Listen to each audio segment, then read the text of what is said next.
Test 1 2. Test 1 2. Test test test.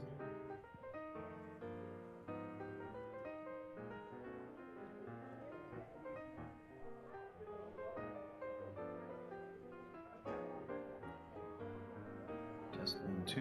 Test test test test test test. 10 9 8 7 6 5 4 3 2 1.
Hi, everybody. Thanks for being here. Just want to give you a 10-minute warning. It's 10 minutes of 7, and once the line at 7 o'clock clears out, we're going to get started.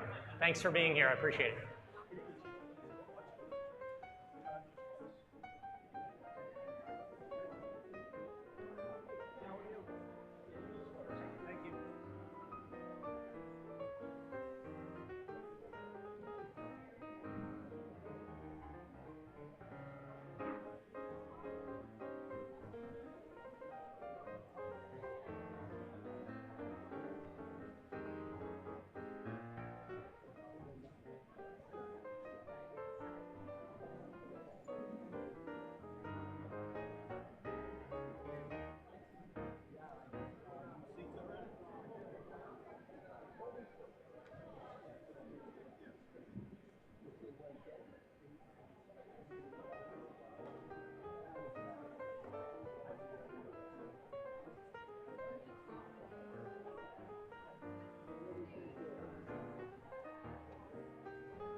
Okay, good evening, everyone. Just want to let you know about a 5-minute warning, about 5 minutes till 7, and if there's no line at 7 o'clock, we'll get started promptly. Thanks a lot for being here.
Okay, good evening, everyone. I see it's 7 o'clock. There's a very short line out for people checking in. So once I see the last person who I see in line right now check in, we'll get started. But we don't actually it'll be a few minutes till we get to Article 1 because of the preamble. So just finish up your conversations and we're going to start in about 2 minutes. Thank you.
Good evening, everyone.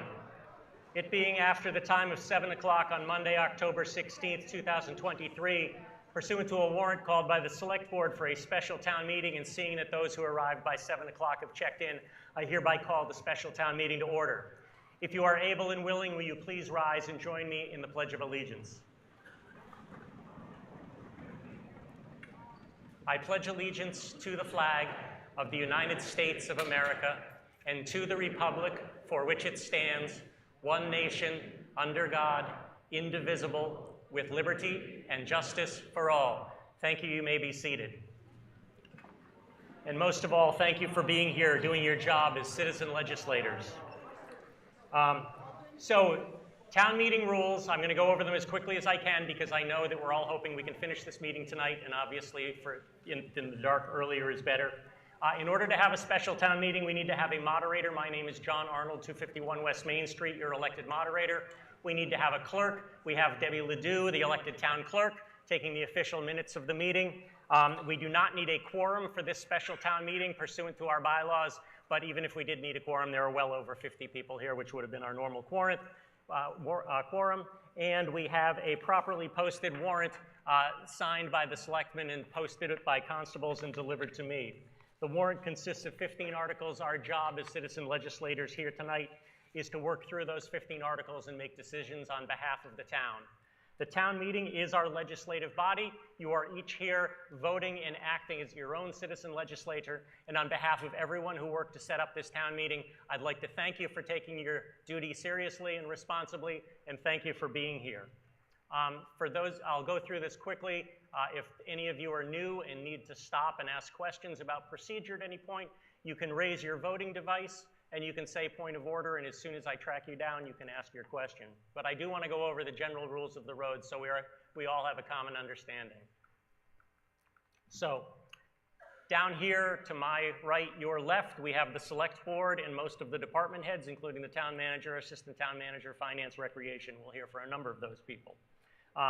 They sent the select board essentially is a group of 5 people who act as the chief executive officers of the town. As I said, we here, the voters at the town meeting, are the legislative body. Over to my left, your right, we have the advisory finance committee, who essentially is appointed by me, and that is 9 citizens who are unaffiliated with other town departments and who serve as doing a deeper dive on the warrant, and their primary responsibility is to make a report and recommendations to the town meeting. Assuming there are any left on the table, I would encourage all of you to either log into the Wi-Fi and go to the town's website and find their report and recommendations, or pick up a paper copy and follow along, because it has the warrant in it and it has their recommendations. We also have the planning board down here, sort of straight in front of me. We have the school committee in some of the front rows here, and we have other department heads here to answer questions at our behest. I'd like to thank Steve Masciarelli, Mark Stockman, the Westborough TV staff, the school custodial staff, especially Steve Ashley and all the people helping set up the school this afternoon. We have some scouts and scout leaders here to run roving microphones, and everyone and anyone involved in setting up and facilitating this town meeting, whether it was the many weeks of preparation or doing the final dirty work this afternoon and this evening. Thank you.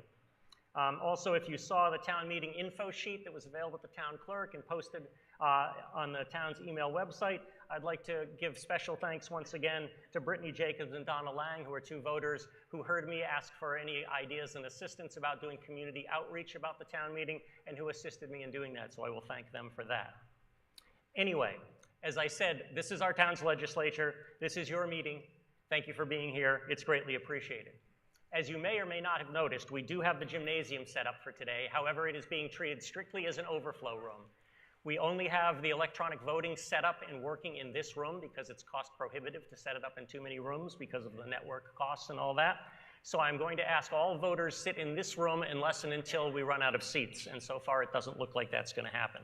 If you're a non-voter, there are there's a non-voter section up here, although it's not as strictly enforced because we're voting by electronic voting devices, but I do want to let you know that if you're up in those last two rows and you wish to speak, I'm going to ask you to hold up your voting device so I know you're a voter. Because without special dispensation and permission of the meeting, non-voters may not participate, and obviously non-voters may not vote. If we do end up having to use the gym, I'm going to ask that the folding chairs on the floor be reserved for senior citizens because climbing up the bleachers is not the easiest thing for those of us who are getting older to do. So I'll ask you to do that, but let's hold off and see if we need that. The first action that comes before pretty much every town meeting, annual or special, is that our bylaws require that I nominate deputy moderators who will preside in the event of my absence or disability or preside if we need additional rooms. It's you, the meeting, that selects the deputy moderators. My role is simply to recruit and train and nominate them. I hereby nominate Lisa Blazejewski of 2 Treetop Park and Benjamin Gold of 11, I have the wrong, and Ben, what's your address? I didn't write it. 19 Blake Street. My copy and paste failed me. Benjamin Gold of 19 Blake Street for deputy moderators. They have been briefed and prepared to serve. And at this time, it's our chance to test out our voting devices. First of all, check and make sure the display is on. You should see a number, an ID number, and you should see the battery status. The way our voting system works is that pressing 1 is a vote of yes in favor of the motion, and at each time I will explain the motion. Pressing 2 is no, and if you choose to abstain or don't want to vote, you just don't have to vote anything. Also, until the light goes on, the light will go on when voting starts, so don't vote yet, and then the light will go off. If you've pressed the wrong button, until voting stops, you can change your vote, and you should see the large numeral 1 or 2, depending on which button you pressed on the device. If you have any questions about your device, you can either raise your hand, or if you're able, you can go out to the front desk where there's somebody from our electronic voting vendor staff and our town clerk assistants who will help you get a device that works. But at this time, I have a motion before you to elect Lisa Blazejewski and Benjamin Gold as your deputy moderator. When the light goes on, voting will begin. Voting is begun. Pressing 1 is a vote of yes in favor of that motion. Pressing 2 is a vote opposed. Voting has begun. And as you'll see, we get about 15 seconds to vote. Vote. You should either see the large numeral 1 or either yes or no received. I think it depends on which device you have.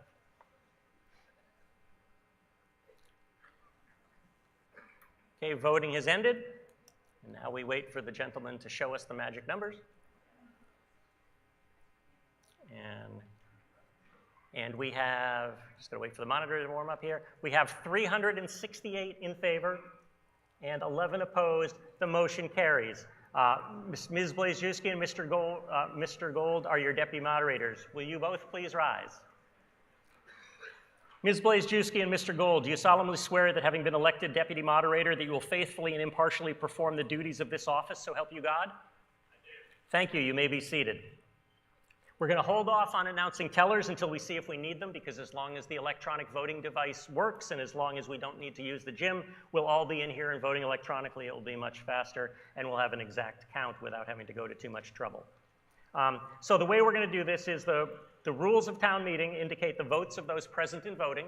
So I will say that if you have to leave the voting area, meaning the high school, don't go beyond the women's club food. If you have to leave, you may, but you have to turn in your voting device so that it can be deregistered. And if you come back, you can get another one. But we need to keep track because you are not allowed to leave a device and have somebody vote. There is no proxy voting with legislative bodies such as the town meeting. So that's one rule.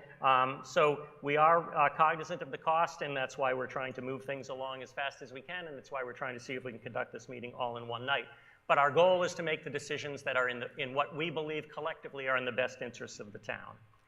Now I'm going to hold off. I have a motion that if we do have to move the 2 rooms, I have a motion about allowing secret ballot counting in the gym, but unless and until we need that, why don't we save our time on that? I have not received any requests for non-voters to speak. As I said, anyone who is not a voter who wishes to speak at the meeting needs permission of the meeting itself. I have received no requests, so we will assume that unless and until someone shows up later with a request, that we will hold off on that. I will state, however, that there are department heads and who, by bylaw, are allowed to speak when they are here to support their department. So, as I said, we have DPW director, we have finance, we have the finance director, we have town council, blah, blah, blah. The non-voters section has moved up over here. As I said, there is a non-voter section. As long as we're voting electronically, it's okay to sit there just to spread out a little. But if you do wish to speak, you'll have to show your voting device or come down to a microphone. And also for anyone who wishes to only be sitting with people who are wearing masks, I haven't seen anyone make that request yet. But if they do, we have a few rows up there that say masks required. I'm noticing not everyone up there has a mask on. If anyone up there has a mask, and it's if you look at people up there, if you look to your left, you'll see on the wall, if anybody up there really requires to only sit near people wearing a mask, please let others not wearing a mask know, and we can find other seats for them. Again, let's just try to, be gracious and be cognizant of other people's needs and desires. Let's see, so let's move along. Lots of crossed out stuff here. So I said if you leave the building, you have to drop off your voting device. There is babysitting available in the building, and somebody out there, I think, can guide you to it if you need it. And thanks to the National Honor Society and the students who volunteered to do that. So again, I'm going to skip over a lot. There are standing and roving microphones back here, right by the back of this front section. There's 2 standing microphones. When it comes time to speak, if anyone would like to speak, I will ask not that they get, like last time, we're still doing this, I'm going to ask not that you necessarily get in line, but you just stand near the microphone. And for people who would prefer not to stand up at the microphone or who are not able to stand up, we have the scouts doing some roving microphones, and I will try to occasionally pre-stage microphones for people who would prefer not to stand to speak. The most important thing when you choose to speak is A, show me your voting device so I know you're a voter, and then B, give me your first and last name and your street address at which you are registered to vote, and that's so the town clerk and I, for the records, can know who is speaking, because the town clerk actually approves the official record of the meeting, and it's important to know who speaks to make what comments for historical purposes. Who knows, someday some student may write a paper about your wonderful speech. They're certainly not going to do it about these preamble remarks. I would refer, rather than me going over it, there's a town meeting at a glance. If you have a copy of the booklet, I will especially point out the attention for the procedure for getting recognized. Notice that for presentations that I've been advised ahead of time, there's a 10-minute time limit. For some special mini presentations at the beginning, I've imposed a 5-minute time limit. And for regular speeches, either people asking questions or for people who want to advocate a position for or against a motion, it's a 2.5-minute time limit. Our experiment in March worked very well. We have a traffic light over here being administered by Mr. Gold and Mr. Clapp. So what happens is when you start to speak, the green light's going to go on. When you have 90 seconds left to speak, it's going to switch to yellow. When you have 30 seconds left to speak, it's going to go to red. And when all the lights are on, it means finish your sentence, your time is up. Now, I tried by Amazon, eBay. I was trying to get a small little tabletop traffic light for here so the people standing here can see it. Was unable to find one that I could either A, afford, or B, that actually had a remote control, because they're almost all toys. So I may have to interrupt speakers facing away to let them know the status of the lights, but I will try to do that. And I would ask anyone speaking at the podium to glance behind them to their left every once in a while to see how they're doing. The most important thing is that the legislative process is a deliberately structured conversation. It's not what you've seen on TV. It's not the Maury show. It's not yelling back and forth.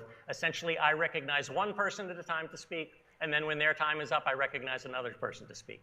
It's okay to ask questions, but you ask questions through me, and you don't interrupt the person answering your question. I will allow small follow-up questions, but if you ask a question, please be gracious and give the person a courtesy to answer your question. And so, no interruptions. I don't want to have to use my authority to have you banished from the room, but I will if I have to.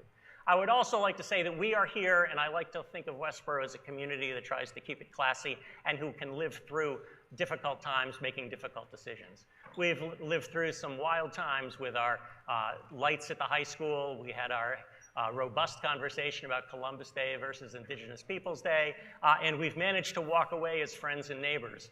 And so I would say I do not allow actively booing, hissing applause, preferably even after a vote is taken.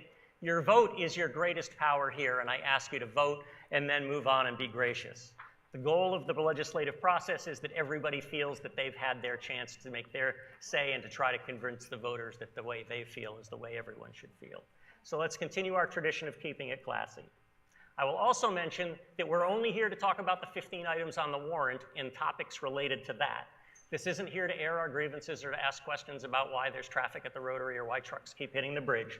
We're here to talk about 15 particular items, and so I'm going to ask that you keep your comments relevant, and if there's something you feel that you need to vent about, come to me and I will help you find the appropriate avenue for doing that.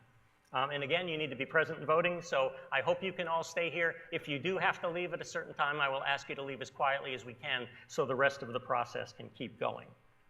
With that said, I'm going to try to not do any more preamble. And as I said, if you are a voter and have a question about procedure at any time, you can just raise your electronic voting device and say point of order, and I will come in and speak to you about what your question is and deal with it. We have police and fire here. If a fire alarm goes off, I will ask that we each just sort of take a stance and just sort of look around. We can start to leave the building, but I'm hoping that the police and fire presence that we have here in the building will quickly ascertain whether we need to evacuate or not. But again, it's your life, it's your safety. My father was a commercial lines insurance underwriter back in the day, and when I was little at the dining room table, he always said, if you're in an office building and the alarm goes off, leave. It's not time to find out whether it was yet another alarm or not. With that said, we have a few requested mini presentations from actions taken at prior town meetings, so I'm going to recognize Mr. Procedural to give us a very quick update from the Library Building Committee. So again, please try to keep these to 5 minutes. And we'll start the tradition. Name and street address, please. Can you see if the microphone's, is there a slide switch on it? Red button? Oh, try now. The hidden red button, apparently. Not a red button. How many people does it take to turn the microphone? 3. 1.5. Okay. Try now. Or just hold the microphone if it's too difficult. Okay. Good evening. I'm Bob Procedural, 6 Francis Drive, and Vice Chairman of the Library Building Committee. Steve, can you turn the volume up a little, please? Working on it. Okay.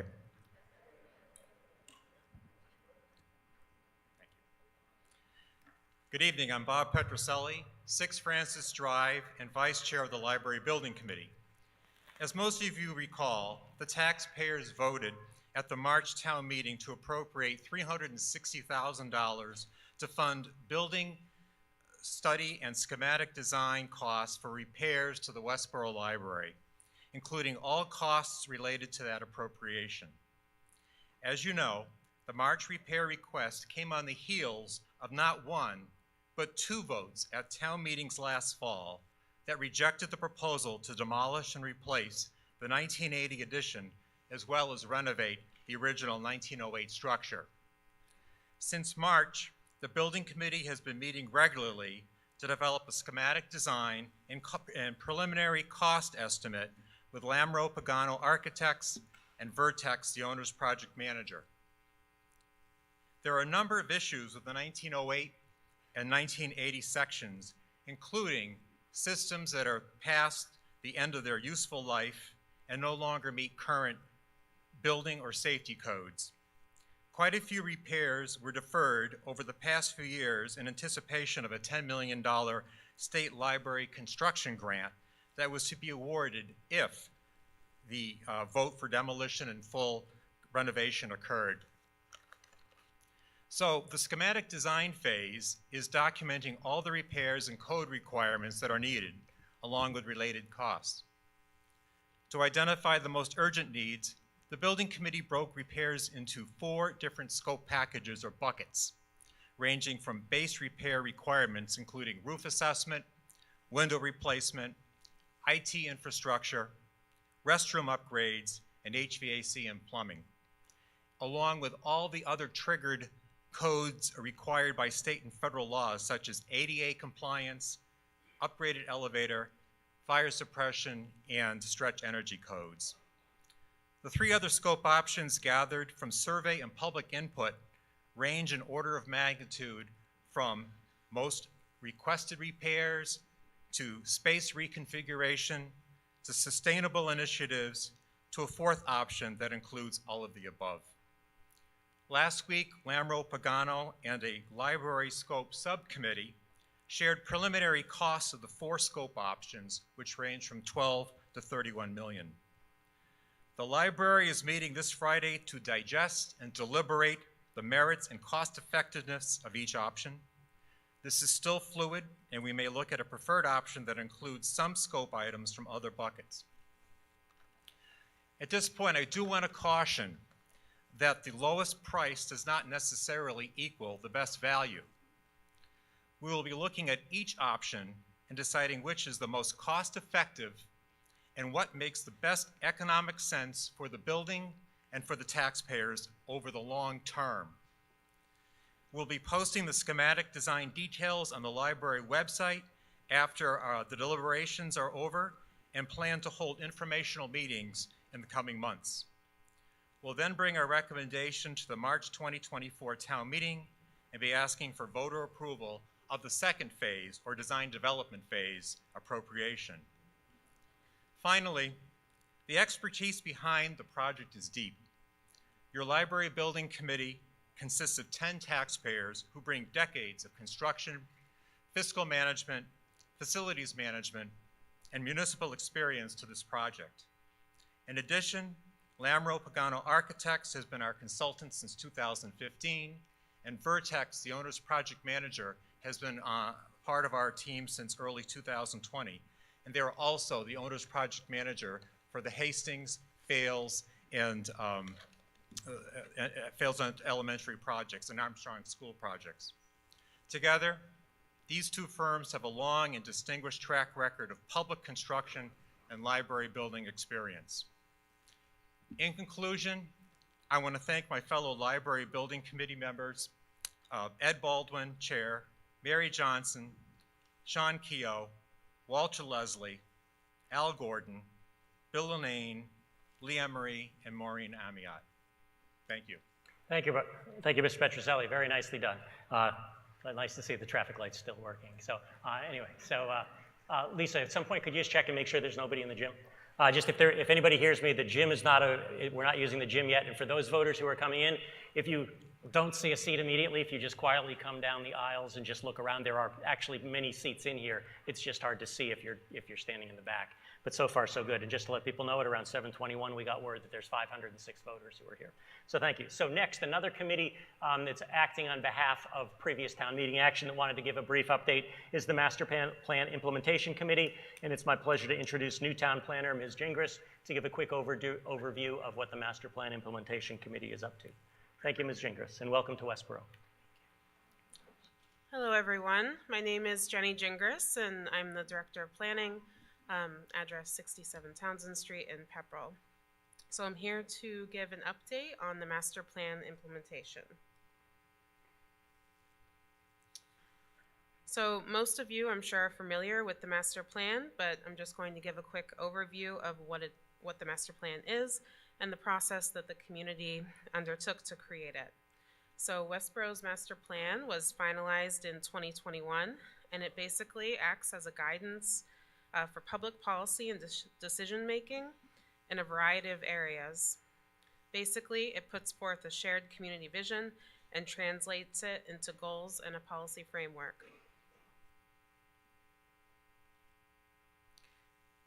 So the current master plan took approximately 2 years to complete and involved a tremendous amount of community outreach. In the end, it provided a roadmap to move Westborough forward and also emphasized what we value as a community.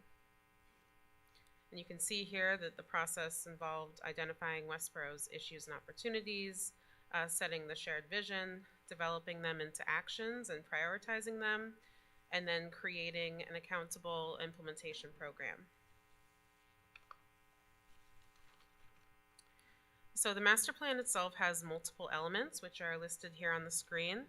And it's important to note that many of the master plan goals and priorities actually touch on multiple elements.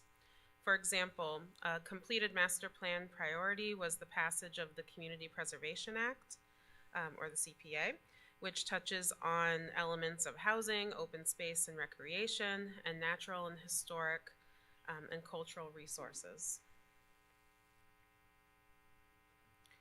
So the Master Plan Implementation Committee serves as an advisory committee that essentially tracks the master plan recommendations for implementation and funding. The committee has met approximately monthly since the finalization of the master plan in order to track its recommendations.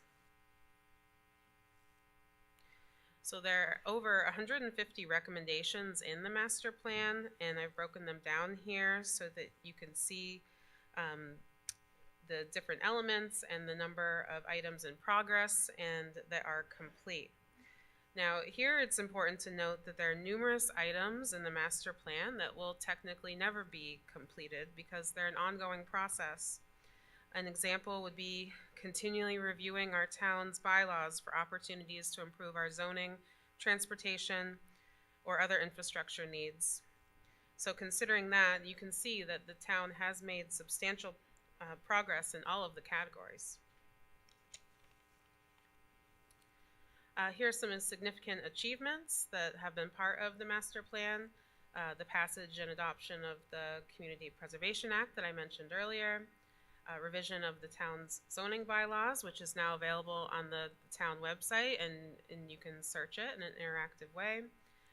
The requirement for some single-family subdivisions to have a 20% affordability requirement, the Climate Action Plan adoption in 2021, hiring an Economic Development Coordinator and Sustainability Coordinator, the passage of the wastewater bylaw in October 2022, and then hiring a public health nurse through a regional program. And then these are just a sample of items that are in progress. The Affordable Housing Trust is researching a first-time homebuyers program. We're working on getting into compliance with the MBTA community's multifamily zoning requirements. We've submitted a grant application to develop a downtown master plan. We're working on the Boston-Worcester Airline Trail System, also known as the BWALT. The rec department is in process of constructing a second cricket pitch field, in the process of designing a dog park. We're working on updating the hazard mitigation plan. And then we're also proposing a community center to be acted on at this town meeting, which is also part of the master plan. So this is a quote that I really like, and I added it because I think that it really shows the long-term impact that a small thing can have. And I'll read it. It's someone sitting in the shade today because someone planted a tree a long time ago. And it's Warren Buffett that said that. So in summary, the master plan is a living document. It's being continually reviewed by our boards, committees, and departments, and the goal is to implement the action items to support our community's vision. And you can find a copy of the master plan and a list of their priorities and recommendations on the planning website. And here's a link to that. And there's my information there as well. Thank you. Thank you, Ms. Gringras. Just to let you know, if all of these committees are subject to the open meeting law, so I'd suggest you go to if you're interested in learning more, either contact one of their members or go to the Westborough website at westboroughma.gov, Westborough with the UGG, and go to the calendar and look for their meetings and attend their meetings or watch their recordings on Westborough TV. All right, at this time, we're going to have an abbreviated state of the town since it's a special town meeting from Town Manager Ms. Williams on behalf of the Select Board. And this one always has a lot of detail, but she's told me she's going to try very hard to keep it in 5 minutes. And then we'll hear from the Finance Committee to summarize their report, and then we'll get going. So Ms. Williams. Good evening. My name is Christy Williams. I'm the Town Manager. We just wanted to briefly show where we're at in terms of our financial conditions. So this slide here shows a comparison between FY23 and 24. So you'll see that we have reduced our free cash and that our total operating budget went up about 6.5% in fiscal 24. As well, the single family tax bill is estimated to increase about 5.67%. We're stable in terms of the commercial values, commercial residential values, in that it still remains about 70% value in the residential, and then about 30% of the value is in commercial, industrial, and personal property. This slide here shows our excess levy capacity. So you can see that it was growing from 2019 through 2023, but in 24 we did use about $250,000 of our excess levy. This shows the growth of the average single family value. You can see that there was growth over the last several years, but some significant growth in the last couple of years. So for FY24, the average single family value is $711,746. This shows tax implications going back to 2022. And so you can see here the last two columns indicate FY24. So the second to last column is our estimates at annual town meeting. This is important because this is the estimates that we put forward when we passed the budget in March. So in March, we estimated the increase to the average single family to be $765. At the end of this special town meeting, given what we know at this point, we would estimate the increase to the average single family to be that $627 that you see. This shows our comparison to our data dashboard communities for fiscal 23. So the average single family tax bill ranges from $7,274 in Hudson up to $17,500 in Lexington, and Westborough is the green line in the middle. Here we see an increase over time of the average single family. So showing that gray line, again, that's what we were estimating at the annual town meeting, that $765, and then the green line being today's estimate if everything were to pass. We've also overlaid a percentage increase at the request of the Finance Committee, so you can see how that has changed over time. Looking at the town's total reserves, our free cash is at the end of this town meeting will be about 12% of our general fund, so that's obviously higher than the 5 to 7% goal that we set. It's important to recognize that we certify our free cash at the beginning of the fiscal year, and that we use most of our free cash in March. So we haven't had that annual town meeting for fiscal 24, and that's really where we fund a lot of our capital projects. And then we have the increase in stabilization. So as a reminder, at the annual town meeting last year, we did fund our stabilization at $1.8 million using free cash to try to get closer to that goal. This shows a comparison of free cash. So Westborough, again, is that green line. In addition to our costs, we wanted to highlight our revenues. So we anticipate most of our revenues coming through state aid, with our local receipts estimated about $10 million. So all of those are estimated at the beginning of each budget season when we're estimating the increase to the taxpayer, and this reduces the tax levy. Other ways that we reduce the impact on taxes is the application and award of grant funds. So to date in FY24, we have almost $12 million in grant funds that we've either been awarded since the beginning of fiscal 24, which was July 1st, or that we're spending in fiscal 24. On the warrant tonight, there's one article, Article 2, that's a raise and appropriate article, so that will directly impact your fiscal 24 tax bill. You can see here the first two items are enterprise account expenses, and so those actually don't have a direct impact on your tax bill. The others are in the finance department and fire department. Those are increases for certain items, and you'll see that under Article 4. And then we actually have a reduction in the landfill budget. As we talked about at the annual town meeting, we were estimating a pretty significant increase in our per tonnage rate. But now that that contract has been settled, we're able to actually reduce that landfill budget. And then this is my last slide. So this just shows how your property taxes are spent locally. This is available, this entire presentation will be available on the website so that you can take a chance to take a look at it and see really how the departments receive the taxes. Thank you. Thank you, Ms. Williams. So for those of you who may be wondering why we do these reports at the beginning, I realize that many of us have come to this town meeting where we haven't had time to review the warrant in depth. And I think it provides a little extra context in terms of where the town is, where you can reflect on where you are personally and where you think the town should be going. With that said, on the report and recommendations of the Finance Committee, on page 3, we're now going to hear from the chairman of the Advisory Finance Committee, and we'll hear a summary of that, and then we'll get going. Good evening, Walter Leslie, 207 West Main Street, Chair of your Advisory Finance Committee. I'm presenting a very brief big picture view from the chair. I invite you to read our more detailed AFC message and information in the report and recommendation booklet.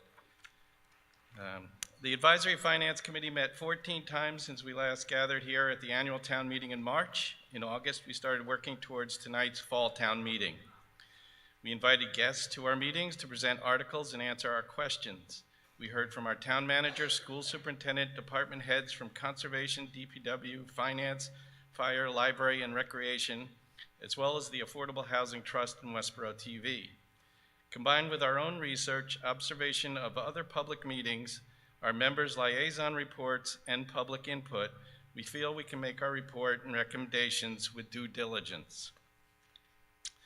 At recent town meetings, we received feedback that we should also provide why the AFC voted for or against a particular article. We tried something new for this meeting and have added committee comments below each of our article votes in the booklet. We hope you'll find this additional information being an important improvement to our recommendations. Westborough has much to be positive about. We are fortunate to have highly competent and diligent management and staff working on our behalf in our town and school departments. We have engaged citizen participation in our elected and appointed committees. We are looking proactively at planning the future with town plans and assessments. We are taking on infrastructure maintenance and repair with a strategy. We have improved our outreach and assistance in fostering commercial development. The town is in excellent financial condition. We have fiscal policies we follow, strong reserves, and a resulting great credit rating to reduce our borrowing costs. However, we must remember that there are also many challenges ahead to balance revenue with expenses in our budget. We foresee large capital projects, increased service requests, growing population, staffing needs, and inflationary increases to budgeted supplies, energy, and insurance. We are concerned with the fiscal year 2024 estimated 5.67% increase in taxes for single-family homes and recognize the burden that this places on our taxpayers. Your AFC will continue to monitor and make recommendations for both the budget and enterprise funds representing the taxpayer to help manage these cost increases. On behalf of current and former AFC members that have benefited greatly from Finance Director Lee Talbot's thoughtful assistance, we wish her a healthy and joyful retirement. Thank you, Lee, for keeping the town's finances in order and providing us with valuable advice and data. And finally, please keep in mind as we work our way through the warrant, we legislate most effectively when we deliberate respectfully. Thank you. Thank you, Mr. Leslie. And unfortunately, Ms. Talbot is not able to be at the meeting here tonight, but I'm sure on behalf of the Finance Committee that that Ms. Williams will pass along your regards. All right, we're ready to go. I know it took time, but it's important to set the context. We now turn our attention to Article 1, dealing with prior year's bills. Mr. Keogh. Also, while Mr. Keogh gets set, anybody standing at the back who wants to sit, I know it looks like there aren't seats, but there are, especially in the middle. If you want to sit, come down quietly to the front and look, and you'll find spots where you can grab a seat, and you can grab a seat. That said, Mr. Keogh. Yes, Sean Keogh, 5 Yorkshire Circle. I move to pass over this article. Mr. Keogh's moved to pass over this article, so we're starting with real excitement. What has happened is there are no prior year bills. To pass over the article means that the town meeting disposes of the article while taking no action. Is there any discussion on Mr. Keogh's motion to pass over? Yes, Gene. Gene McMahon, 227 Flanders Road.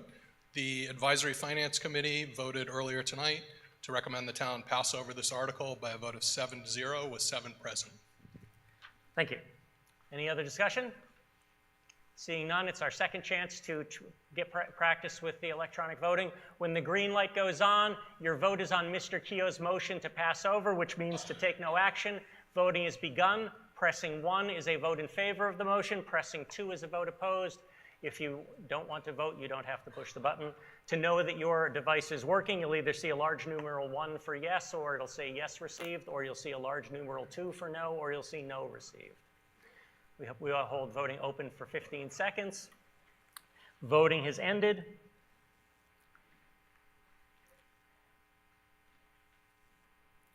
And we wait for the right buttons to be pushed. We have 490 in favor and 10 opposed. The motion carries. We now turn our attention to Article 2, which will be a little more interesting. Mr. Welch. Mr. Moderator, thank you. I move that the town vote to raise and appropriate $187,173 to increase certain FY 2024 budgets in the following departments. Cable TV Enterprise Fund, $50,000. Golf Course Enterprise Fund, $7,000. Finance Department Salary and Wages, $20,632. Finance Department Expenses, $3,800. Fire Department Salary and Wages, $127,000. Fire Department Expenses, $28,741. And landfill budget reduction of $50,000. Thank you, Mr. Welch. I want to point out it wasn't a mistake that Mr. Welch read the fire department salary and wages of $127,000, which was less than printed in the warrant. There's been a change in circumstances and less money is needed. So that motion is in order and is intentionally less than what was printed in the warrant. Mr. Welch. Mr. Moderator, thank you. Each of these departments have identified the need to adjust their budgets for the current fiscal year. Adjustments made to the cable TV enterprise budget and golf course enterprise expenses have no impact on the taxes. Adjustments made to the finance department salary and wages are to pay out the current finance director upon her retirement at the end of October. The increase in the finance department expenses is the result of a contract increase for the future for the use of software. And increases in the fire department budget would allow the fire chief to add 2 new positions to the department. And the decrease in the landfill budget is as a result of the Board of Health executing a contract that had a more favorable rate than anticipated at the time when the budget was passed in March. The estimated impact of these changes on the FY 2024 average single-family tax bill is $16.78. Thank you, Mr. Welch. Thank you. We'll entertain discussion on any of the line items. If anyone has questions, wants to advocate for or against, please raise your voting device so I can see you or approach the microphone. The Select Board and Advisory Finance Committee recommendations are in the booklet. I see no one. Therefore, our action comes on Mr. Welch's motion, which I will not reread, but is up on the screen. Again, when the light goes on, voting begins. Pressing 1 is a vote in favor of Mr. Welch's motion. Pressing 2 is a vote opposed. Voting has begun.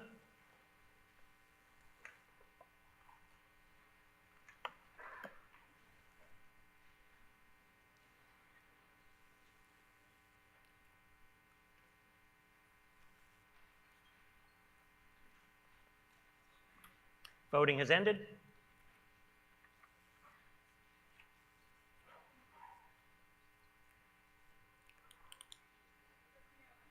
We have a vote of 476 in favor and 46 opposed. That is a majority vote. The motion carries. We now move on to Article 3, dealing with community center property acquisition at 12 Union Street. The action expected on the motion requires a 2/3 vote. Mr. Johnson.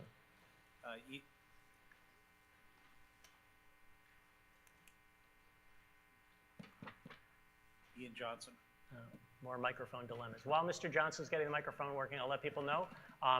If you've read sort of the rules of the road, you want another microphone, Ian? Or the scouts can bring your microphone if you'd like to speak from there.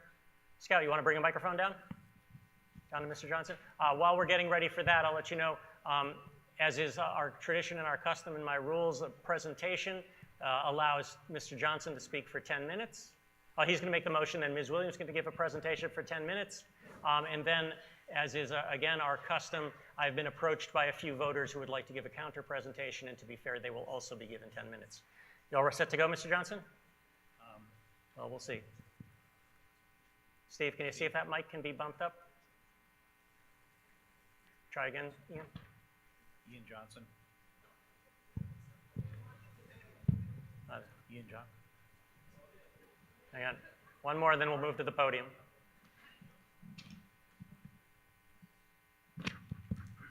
Ian Johnson. There we go. Thank you. Ian Johnson, 9 Burtis Adams Way. I move that the town vote to appropriate $8,800,000 for the acquisition of the property described below in costs incidental or related thereto. That to meet this appropriation, the town treasurer, with the approval of the select board, is authorized to borrow said sum under Mass General Law, Chapter 44, Section 7(1), or any other enabling authority, and to issue bonds or notes of the town therefore.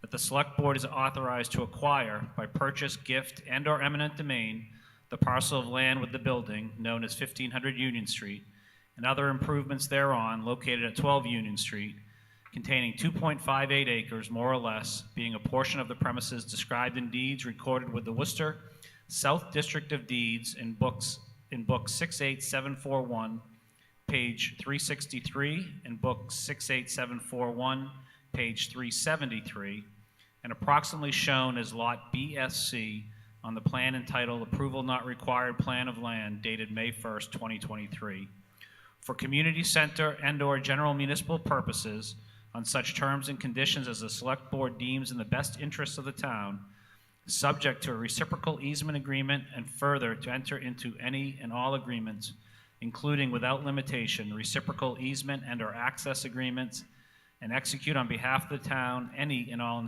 instruments as may be necessary or convenient to effectuate the foregoing. Thank you, Mr. Johnson. Does Ms. Williams give the presentation? Yes. Okay. Thank you. So again, we'll have a presentation by Ms. Williams.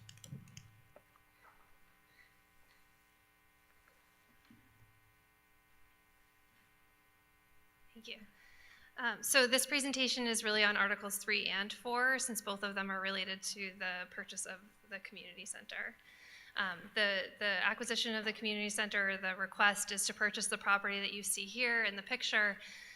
It's located at the back of Bay State Commons. It's currently occupied by Boston Sports Club and Spirit Halloween.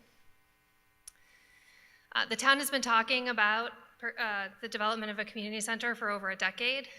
When we were first looking at the renovation of the Forbes Municipal Building, we understood that in order to keep the police department where it was and for it to grow into the space as needed, that we would lose the gym that was currently in that building that was being used by the recreation department. And so at the time, there was discussion about adding the design that you see on the left, which is which would have been a building with a basketball court, a classroom, and some offices for recreation department. As you all know, the Forbes Municipal Building renovation project did move forward, but this did not. In 2016, when we were talking about purchase of the Westborough State Hospital property, the Recreation Department commissioned a third party to create the conceptual design that you see on the right. So as you can see, there were several fields, and also that orange square that you see in the middle was projected to be a community center. There were no plans at the time that articulated what was going to be included within that, but we do know that at the time they were anticipating a 26,000 square foot building. In 2018, we created a strategic plan, which was the result of a public engagement process, and that's when the design and build of an intergenerational community center was highlighted as a priority item for the community. In 2021, we completed the master plan, again, the subject of a robust public engagement process, and there were 3 goals that really spoke to the community's interest in a community center and also underscored this location as being ideal for that. So the first is the open space and recreation, which talked about looking at public facilities for indoor and outdoor recreation, including a community center. The public facilities goal talked about exploring the creation of a community center, the potential need to expand the senior center, and just considering opportunities to include facilities that served all age groups. And then the economic development goal, while not speaking specifically to a community center, did highlight the importance of the revitalization of the downtown, including and very specifically stating Bay State Commons. Most recently, we completed the senior needs assessment. So the key findings within that were that the current Westborough Senior Center was perceived to not be in good condition as a building. There were concerns about driver safety, particularly pulling out from Rogers Road. And there was just a discussion about the need for more programming, including active and physical offerings. As you probably are aware, there's only there's 2 large rooms that can be programmed, so there's not a lot of opportunity in the existing senior center to run a lot of programs in parallel. And then in the middle here, you can see that we also heard from the seniors who responded to this survey and participated in these focus groups that there was an overall feeling that seniors citizens are undervalued in this community, with a reluctance on the part of the town to allocate resources and offer supports. So the Article 3 before you today is for the proposed purchase, again, of this building. It's 31,000 square feet on the first floor and 32,500 square feet on the second floor. It's inclusive of about 90 parking spaces. So you can see outlined in red the full lot that's being proposed for sale. If you go into the building right now, it's Spirit Halloween, but the first floor really is a wide open sort of blank canvas. And so these are photos of when it was vacant. Previously it was Steinmart, if you've been in there. There is a drop ceiling, so in addition to it being really expansive in a floor space, it's also very large vertically. Here's some additional photos of the second floor. So this is Boston Sports Club. Just really want to underscore the point that we are not purchasing the equipment that you see within these pictures. We would receive the building broom clean. But this just shows that that Boston Sports Club, or that second floor, includes a pool, a gymnasium. There are lots of areas that are already partitioned off so that you can run multiple programs at one time. There's a meeting room that actually has a bathroom off of it, which is prepared immediately for community use. So the proposed plan, if we were to move forward, is to immediately move the Recreation Department offices from Town Hall to the second floor, as they would be able to begin programming that space right away. Westborough Recreation currently has no indoor space, so they would be able to have complete control of that space, also making it available to the community outside of their programmed hours. The second step would be to engage the community in a process to build out the interior. So really that first floor, that blank canvas, hearing from the community exactly what you would want to see in that space, understanding that the next step in that plan would be to move the senior center over to the first floor of that building. So we know that in order to support the current programming and the future programming of the senior center, we would need to build in a commercial kitchen. We know that there would be rooms that would support different types of programming, but there is 31,000 square feet, and so we want to have that discussion with the community in order to understand exactly what you want to see there.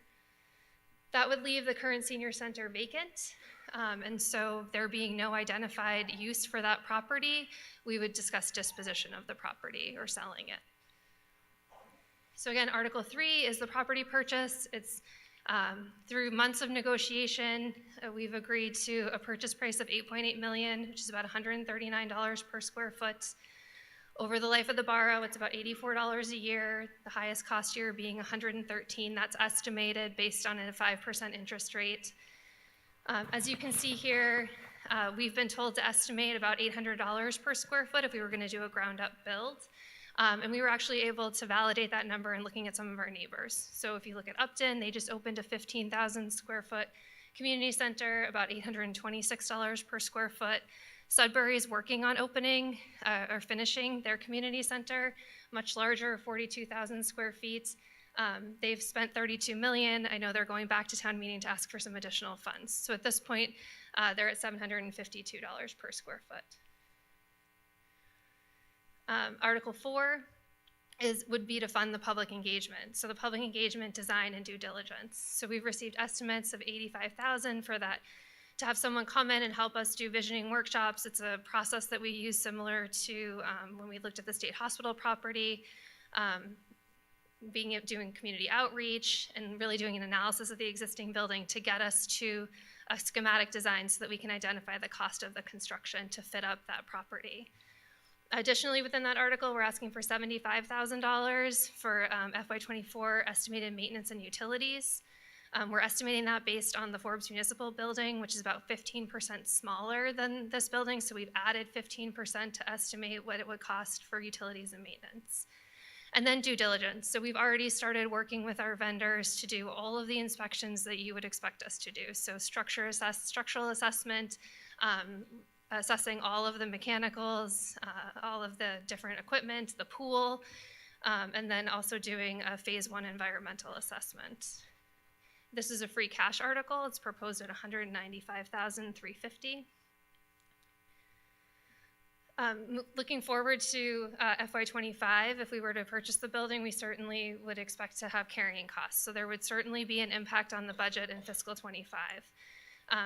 Those maintenance and utilities that we're estimating and that we're going to pay for in Article 4 would actually move into the budget, so it would become part of the budget, which would mean that it would cause an increase to the taxes. We would also become a party to the estimated common area, the common area maintenance agreement, which is about $157,000. We know that we would need some additional personnel, so we would want to hire a community center manager, an additional custodian, and increase hours for one of the positions in the senior center. This is not all of the personnel that we would expect to hire, but all of the ones that we would expect to fund through the FY25 budget. And then we would have insurance costs. So we've been told, we've worked with our insurance company, we're estimating $5,000 to $10,000 for insurance costs.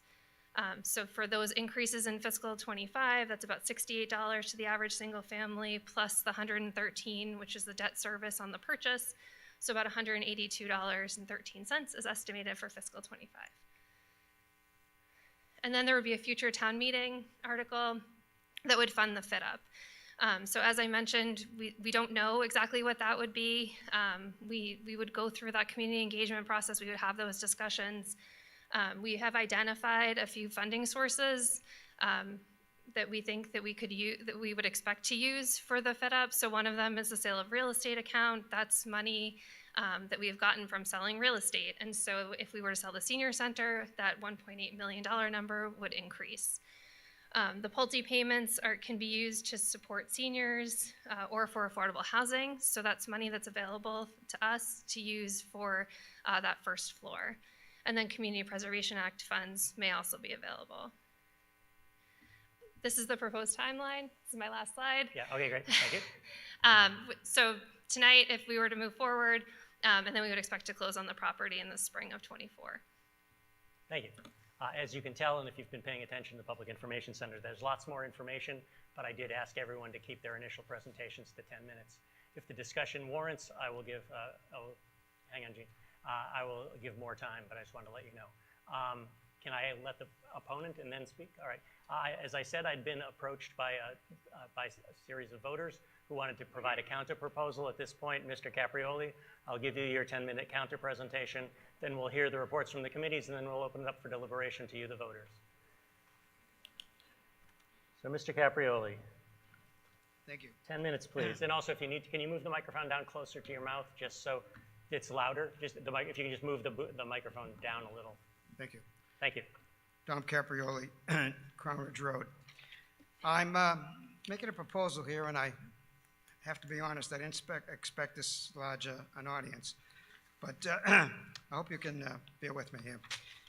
First of all, I'm not trying to influence your vote as to the actual acquisition of a community center.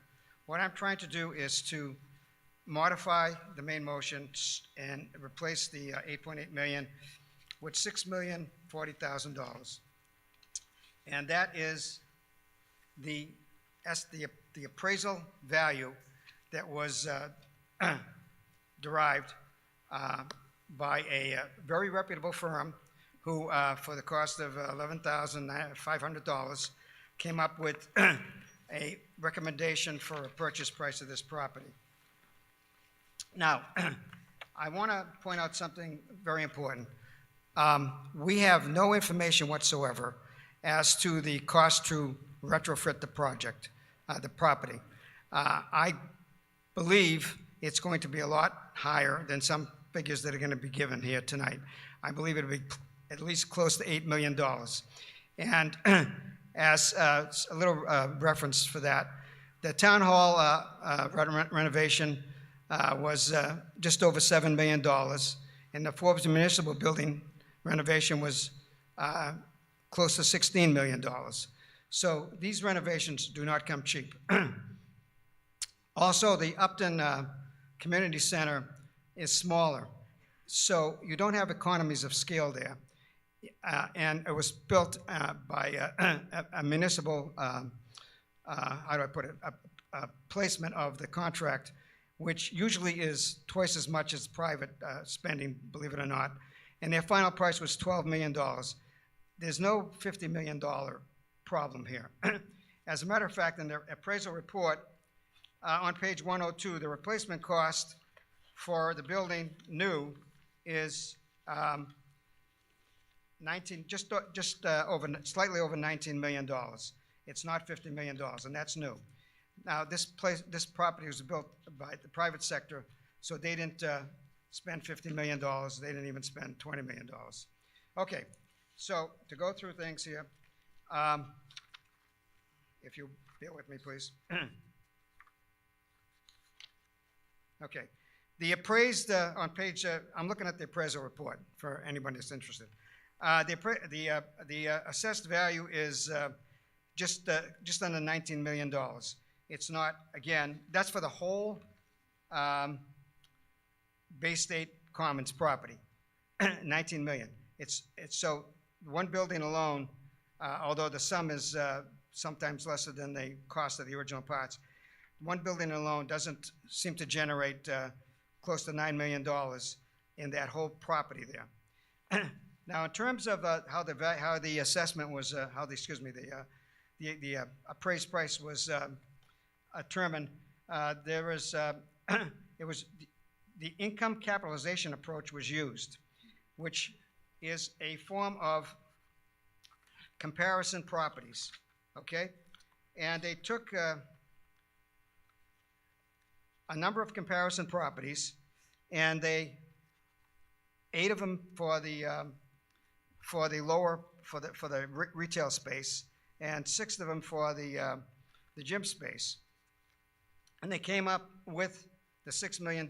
Now, the properties they took for the retail space were actually, they're listed on page 52 in summary for the what properties they were. They're actually viable properties that actually have tenants. Now, this building has no tenant. It has really never really gotten off the ground as a retail space. And the the sports facility is going to, at the end of the contract, they're going to leave the company as a whole is practically going out of business. So the building will be essentially vacant of any tenants, which means that the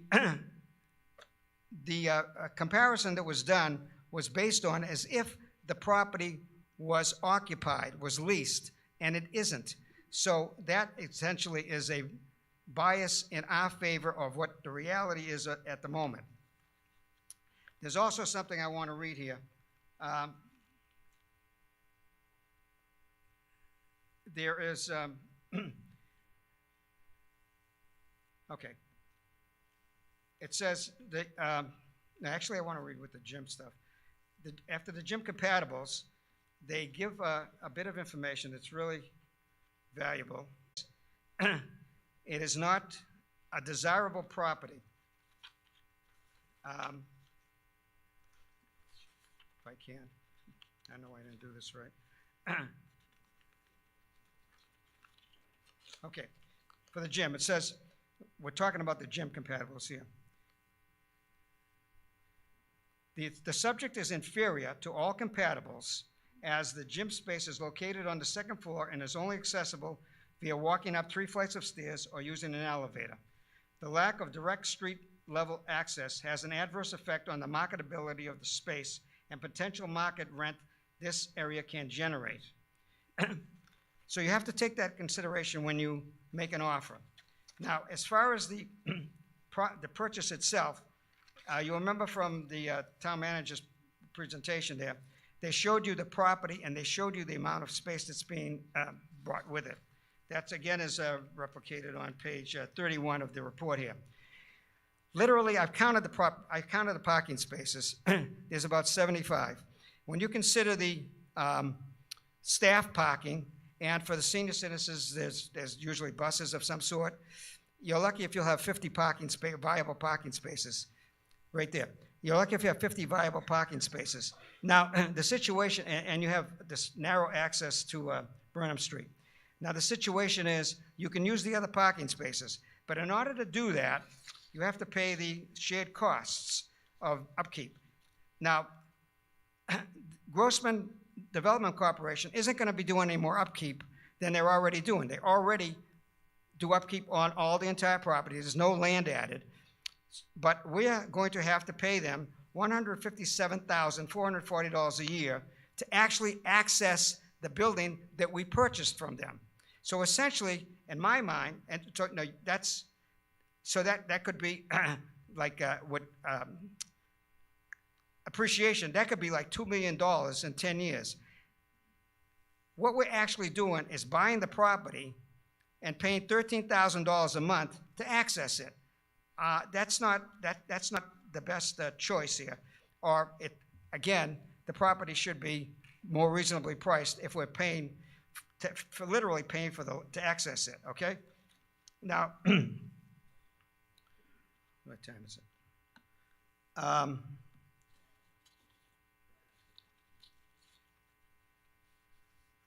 The proposed request to retrofit the building is actually suggested, the request for the funding is actually suggested for the fall 2024 town meeting. So we have like a whole year to think about actually how we're going to modify the building and how we're going to ask for money, how much money we're going to ask for. I think it'll be close to $8 million, believe it or not. And I think I have a very good figure, and I've got that from very substantial, knowledgeable people. We need to know, when you buy a building, and we need to know, you need to know the total cost, the cost of the purchase of the building and the retrofit. We need to have that information on hand before we decide to go forward. We don't need to buy the building right now at the higher price. We can, what I'm suggesting is put the assessed price on the table and let everybody think about that. And I think, believe it or not, I have spoken this morning for 1 hour. I got a call from Jeremy Grossman, who's the principal here. He called me personally at home this morning. We spoke for an hour, and we went back and forth about what's the best choices here. And fundamentally, they really don't have any choices for occupancy of this building. They were talking about possibly a pickleball rental, but my knowledge, my research knowledge suggests that fell through. So essentially, they have no choices. And I spoke to him about the goodwill that would be generated by the town of Westborough, by the people of Westborough, if the property was transferred at the lower price. And I was I was having some movement here, and I feel that is an availability, given the right frame of reference. They very much want the town of Westborough to modify this, to purchase and modify this building so it enhances the value of Bay State Commons. And I think I can present a discussion with the principals there that will suggest that if they sell us this property at $6 million, that there's $2.8 million of goodwill that will be generated from the people of Westborough that will, in fact, make this company happy that they had this transaction with us, and that we are, as a community, benefiting from this transaction. Thank you, Mr. Caprioli. I gave Ms. Williams an extra minute. I gave you an extra minute. I'm done. Thank you. Yes, you're done. Thank you. Now we had a report from the Advisory Finance Committee. We'll go around the room and then. Nice. Aim away from the microphone. Yeah, we're having a great audio-visual night here. Yeah. Mr. McMahon. Gene McMahon, 227. Can you raise the microphone, please?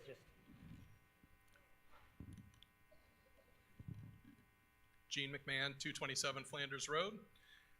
In the original report and recommendation, you'll see that the original vote of the Advisory Finance Committee was 4-4. We were missing one of our members. Earlier tonight, we re-voted to recommend the town support Article 3 by a vote of 5-4 with 9 present. Okay, so that's the Advisory Finance Committee recommendation is to support the article. Thank you. We know the Select Board voted 5-0. The Planning Board wanted to mention that they had wanted to make their views known.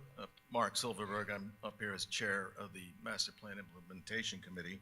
Okay. And on September 5th, we met and discussed this article and voted 10-1 to support this article, to recommend that you support this article. And Ms. Nurse, did you want to mention the Planning Board? Thank you, Mr.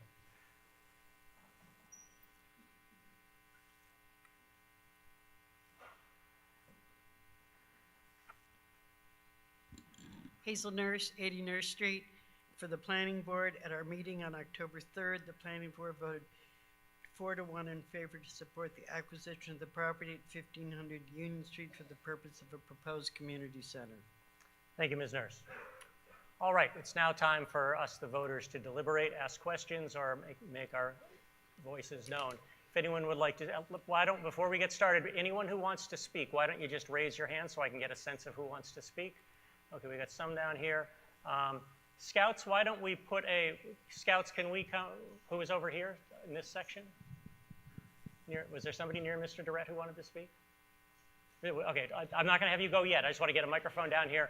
We'll have the gentleman, again, show me your voting device, first name, last name, street address, and then your 2.5 minutes will begin. Thank you. Oh, wait, is there a switch on that microphone?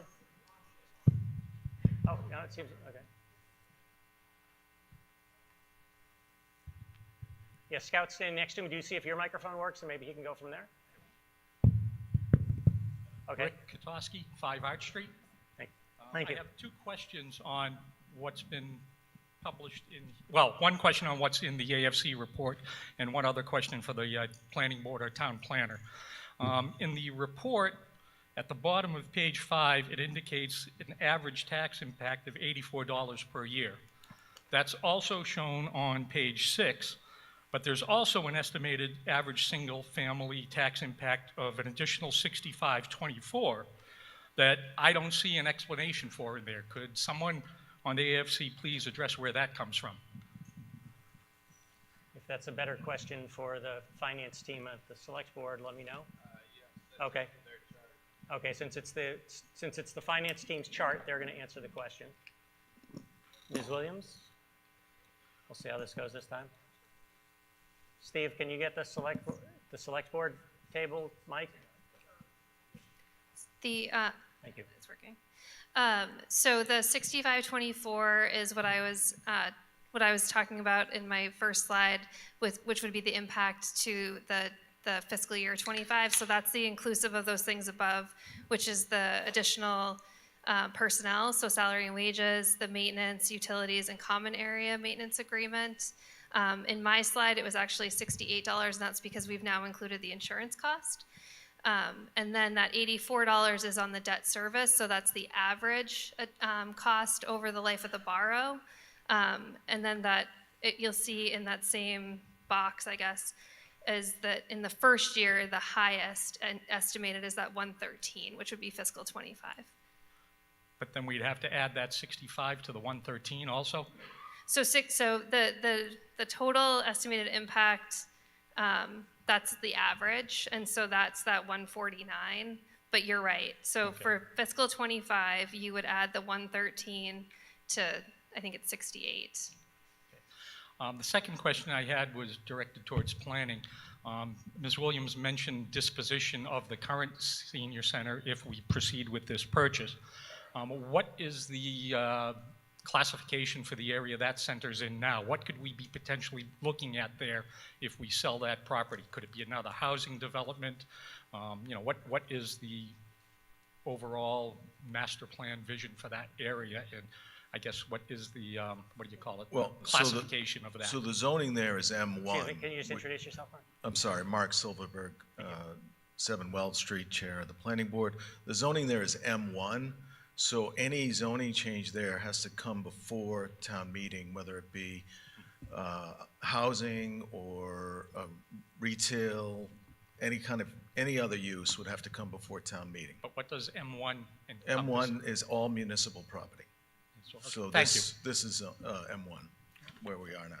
Thank you. Before we move on, I've heard that Mr. Edinburgh wanted to report out on some other boards and committees' votes of support or whatever. Actually, I was going to have those boards and committees report out, but Oh, that's fine. Yes, if you want to point me to the right people. Question. So, Alan Edinburgh, 8 Nash Street. Last week or the week before, the Westborough Affordable Housing Trust voted to express interest in acquiring the portion of the property, the 43 acres that houses the senior center and the parking lot and some of the surrounding land. The full 43 acres includes all of the recreation fields and playground at the end of Rogers Road as well. So the Housing Trust thought is that should stay recreation and stay available for Little League and community use and the playground for kids. But we'd be interested. The Housing Trust is currently working with the Housing Authority on concepts to expand senior housing on land adjacent to the senior center that the Housing Authority owns. And so this would be an opportunity to expand those plans and provide more affordable senior housing.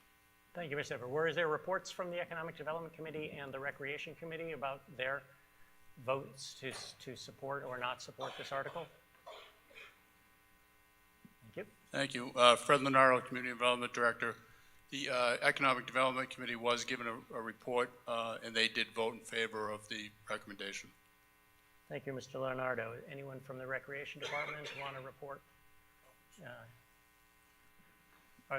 No, I'm not Recreation, but I'm Senior Center. Yeah. Alma DeMonch, Executive Director, Westborough Senior Center. On the September 19th special meeting of the Westborough Council on Aging, they voted 9-0 in favor of supporting the article. Thank you. And now, can you pass the mic down? Now we'll get to the Recreation Department. Hi, Jen Kirkland, Recreation Director. At the Recreation Commission's October meeting, they voted in support of this article 5-0. Thank you very much. Now, I believe, Mr. Durrett, over to you. Yeah. Oh, is there one more? Sorry. One more. Sorry, Ian Johnson, 9 Burtis Adams Way, Chair of the Capital Expenditures Planning Committee. Capital Expenditures Planning Committee met on October 10th and unanimously voted 6-0 to support this article as well. Thank you very much. Now, Mr. Durrett. Steve Durrett, Chairman of the School Building Committee in regards to the failed school. You saw numbers up here in regards to other communities and their cost per square foot. The Fales building was $788 per square foot. But as a member of the committee, as chairman of the committee, I get calls from other towns in their school building committees. Their information today for prevailing wage construction in the Commonwealth of Massachusetts is over $1,250 a square foot. So if we went out to buy an equivalent building of this square feet, That's what it's going to cost the town.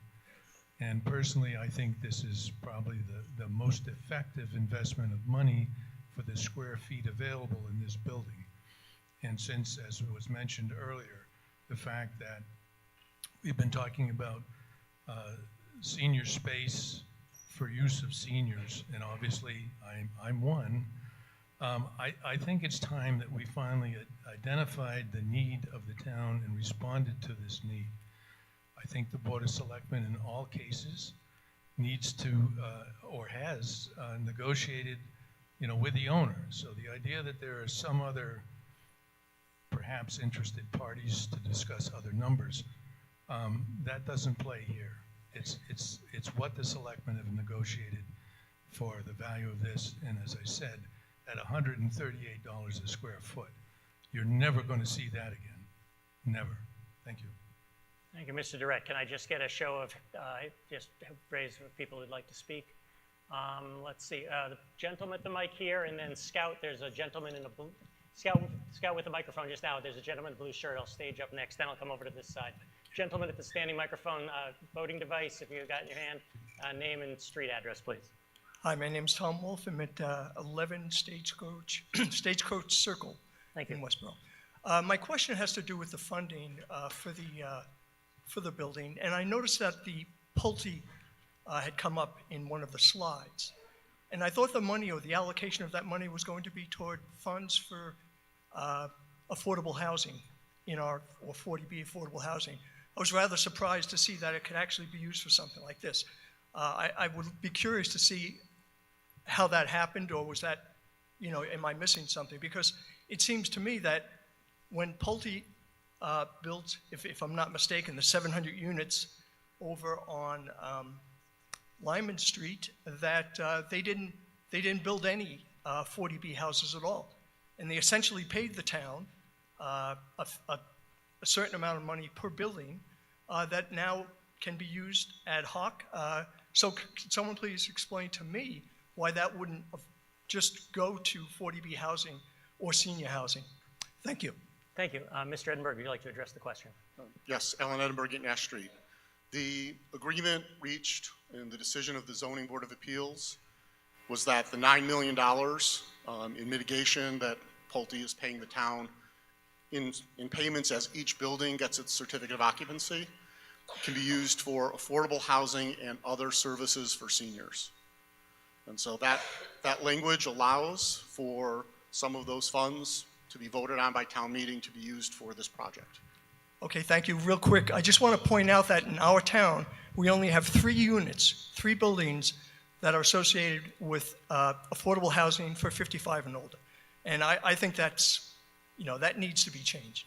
Thank you. Thank you. I believe, Mr. Hensley, you had the microphone next. And then before you speak, who wants to, and then I'll come to the standing microphone after Mr. Hensley. Mr. Hensley. Mr. Moderator, Lester Hensley, 39 Arch Street. During the 2-year period that I chaired the Master Plan Advisory Committee, I can't honestly think of an issue that was more often repeated as a desire for the community.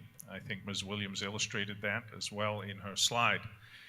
And actually, Jody, my wife, and I were driving over here tonight, and we were musing that as an issue before the town. Our senior community has been asking that our leadership put their money where their mouth is on behalf of seniors for so long now that Jody and I are happy to be a part of that senior community. So this comes at a time when, and I thank the leadership for taking this opportunity to find a place in the center of town. I can't think of a property that checks the boxes communicated during the very open and deliberative process of the master plan period of time than this one does. Centrally located, adjacent to grocery, restaurant, other amenities close to downtown with parking, and the ability to accommodate the also very frequently expressed needs of the rec department. So I rise in full-throated support of this article and invite you to join me in doing so as well. Thank you. Thank you, Mr. Hensley. Before we go to the gentleman at the standing mic in the back, anyone over here want a roving microphone? So one of the scouts, could you come down here? The gentleman, could you leave your hand up, please? Could one of the scouts? Yes. Okay. Thank you. All right.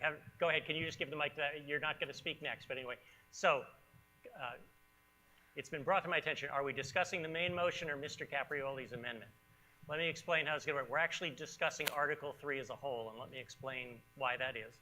First of all, even if we were discussing the amendment, we're still talking about whether the amendment's worthwhile. If anyone wants to speak for or against either of the dollar amounts, that's perfectly okay, but we're speaking about the subject as a whole. But this is also a good time to let you know that unlike a typical procedural vote where we would vote on an amendment, yes or no, and then vote on a main motion, we actually have in our town bylaws, Article 2, Section 10 says the moderator in presenting motions that differ only in the amount of money involved shall ordinarily put the largest sum first, and in questions that differ only in the amount of time involved shall ordinarily put the longest time first. So what that means is to save ourselves the hand-wringing of having a vote about whether we modify or not. Right now we have two motions before us. We have $8.8 million and we have $6,040,000. By our bylaws, after we've done our deliberations and we come to vote, we will vote on the $8.8 million first. If that passes, we're done. If that fails, we move to the lower amount. But during this discussion, we're talking about support for the project in general or support for a specific amount for the project in general. Is that okay? Thank you. Yeah, yes, yeah. Let's make sure the mic's working, and then name and address, and then yet another. We actually, believe it or not, we did test all these microphones before. Scout, can somebody bring another microphone that might work while we look into that? If we have a known good mic, or?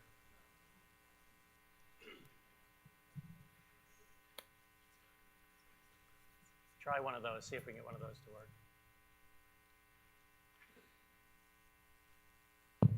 Okay.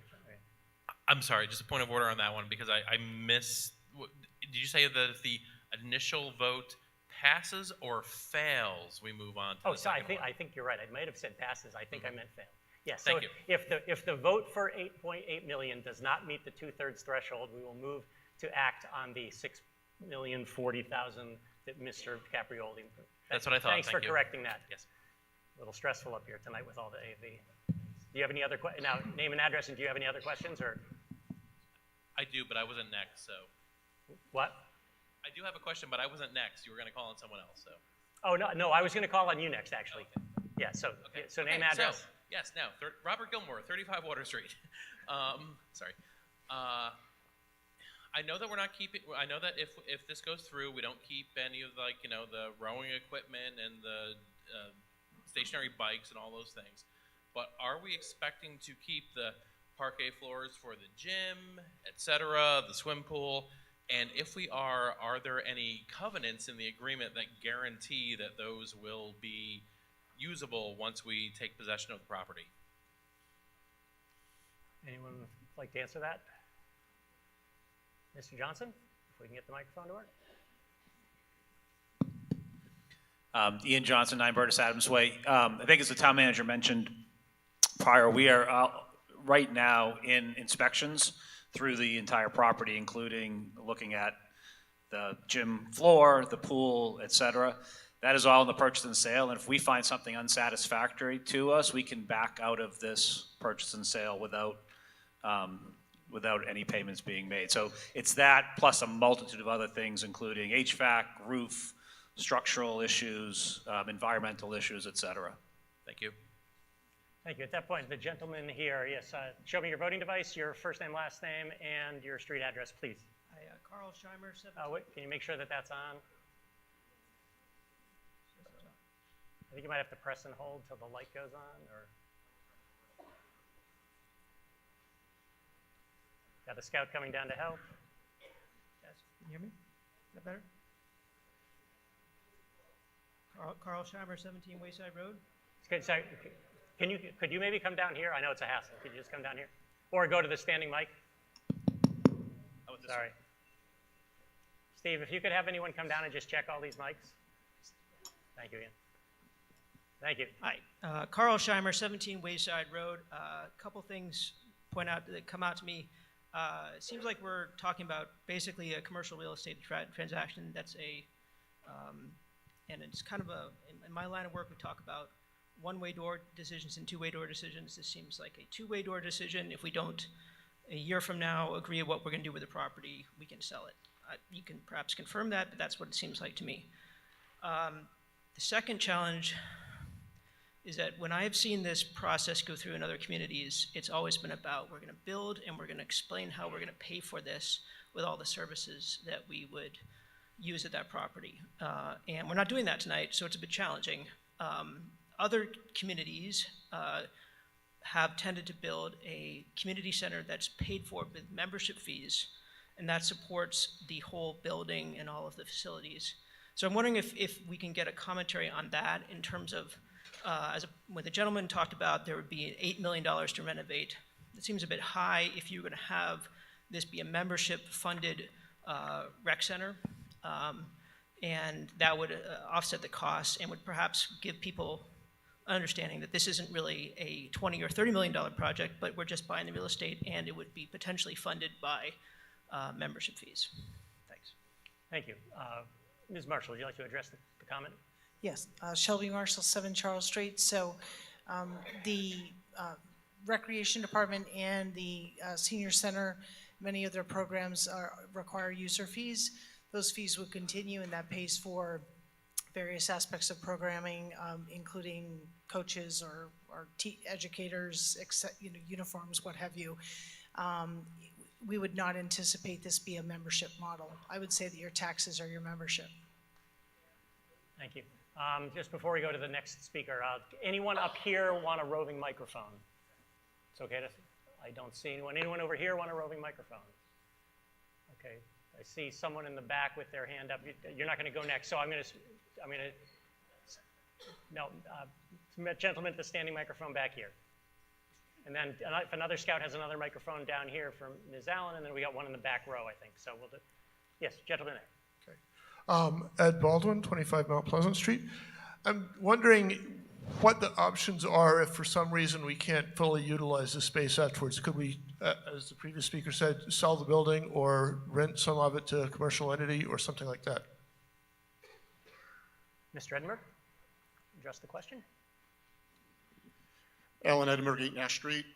If we acquire the building and we look at the build-out cost, or at any time we decide we don't want the building, we could certainly vote and sell the building. I think there was a gentleman in the back row. Did you get a microphone?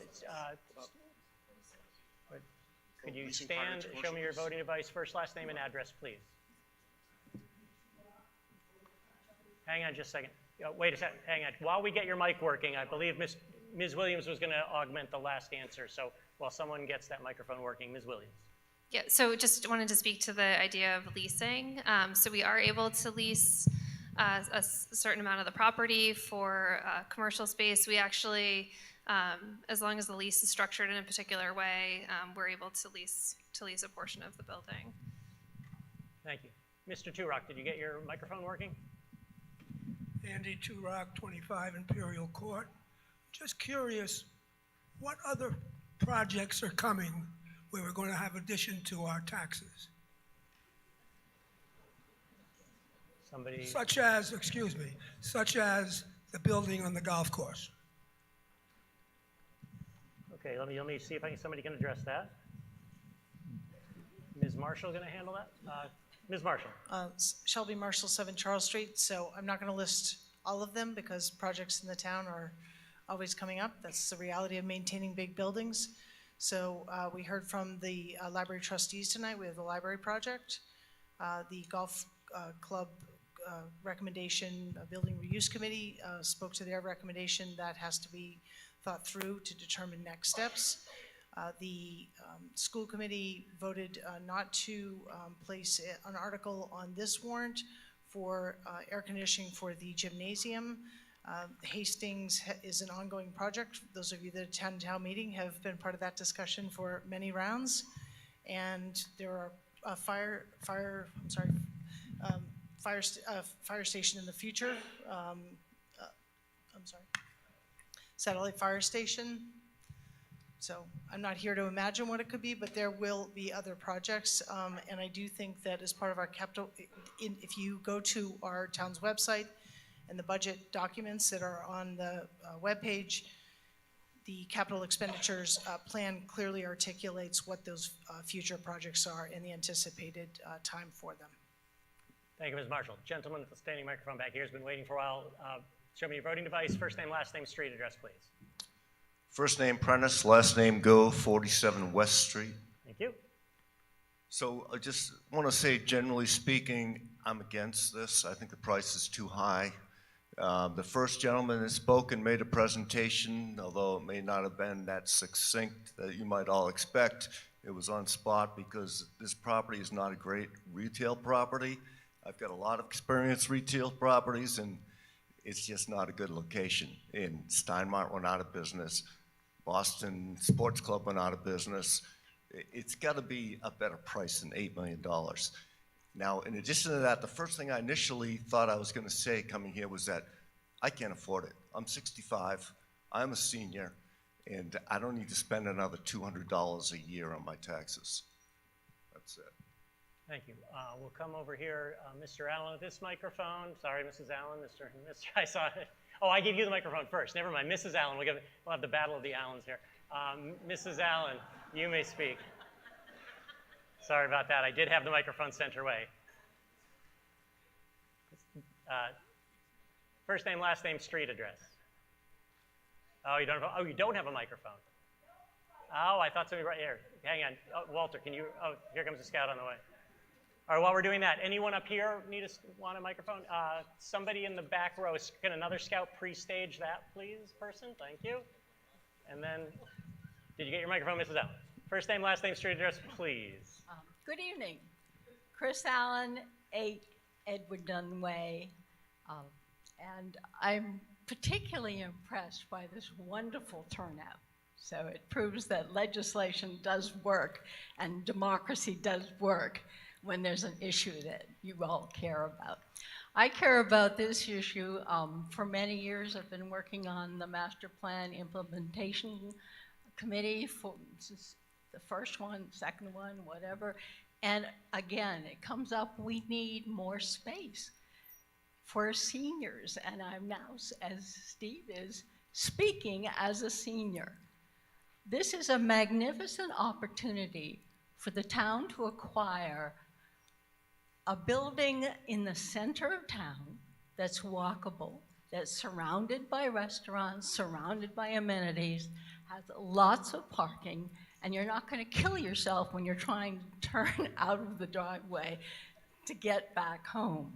But beyond that, it is an opportunity we may well not have again.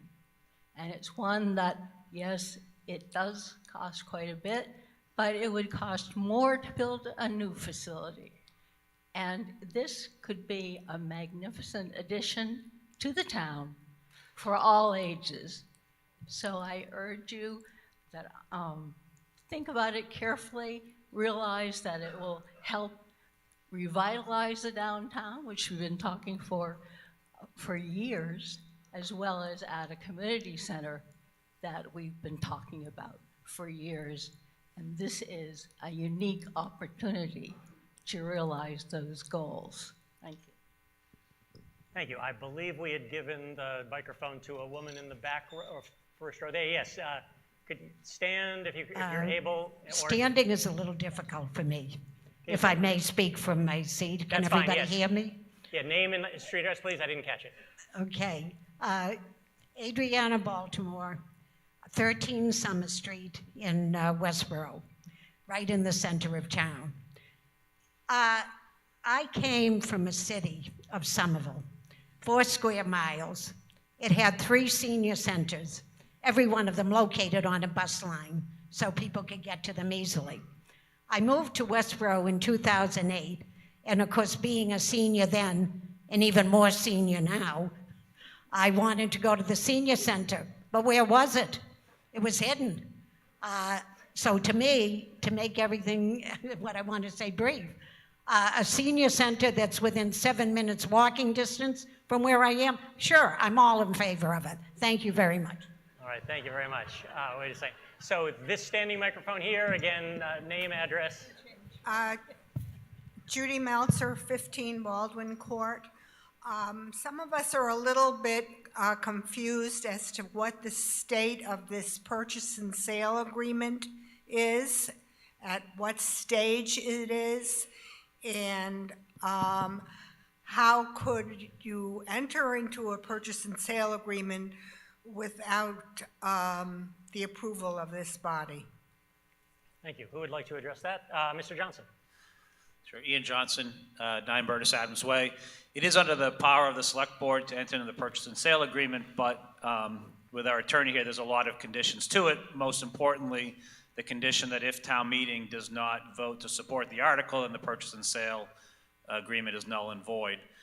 As we talked about earlier, the other conditions surrounding that is if we find, similar to when you buy a house when we do an inspection, if we find that there are material deficiencies in the property, we can back out of that per the purchase and sale as well. But there is the ability for the Select Board, based on the negotiated price, to enter into the purchase and sale agreement, but with those conditions. And again, most notably, that if this town meeting does not vote, that purchase and sale is terminated basically as of tomorrow or tonight. Thank you, Mr. Johnson. Let's see. Mr. Allen.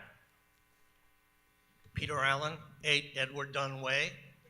I see this heading down towards a main motion first, and then the amendment being voted on because it's less. And who doesn't want to save $2 million? But what I worry about is that we don't get a 2/3 vote on the subject. Even Mr. Caprioli expressed support for buying this building, but I don't want to lose it because we vote $6.8 million and then find out that no, that's not good enough and we're going to lose the building. We've heard from a number of people about what a buy we would be getting based on the square footage price if we were to build it.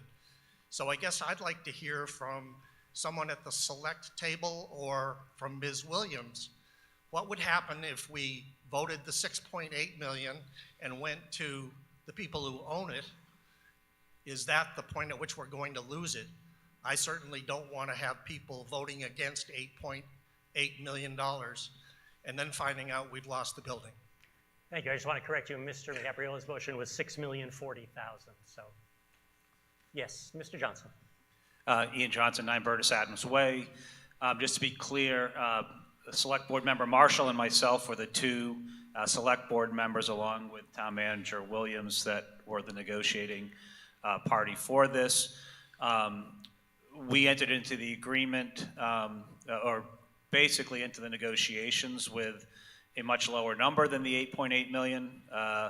The sellers came in with a number higher than the $8.8 million, as you can expect. There are other conditions, too, that I can go through here, but directly to the question of Mr. Allen, we are extremely confident that if we do not approve an $8.8 million and approve something less than that, that this deal will not go through with the sellers. That was part of the negotiations.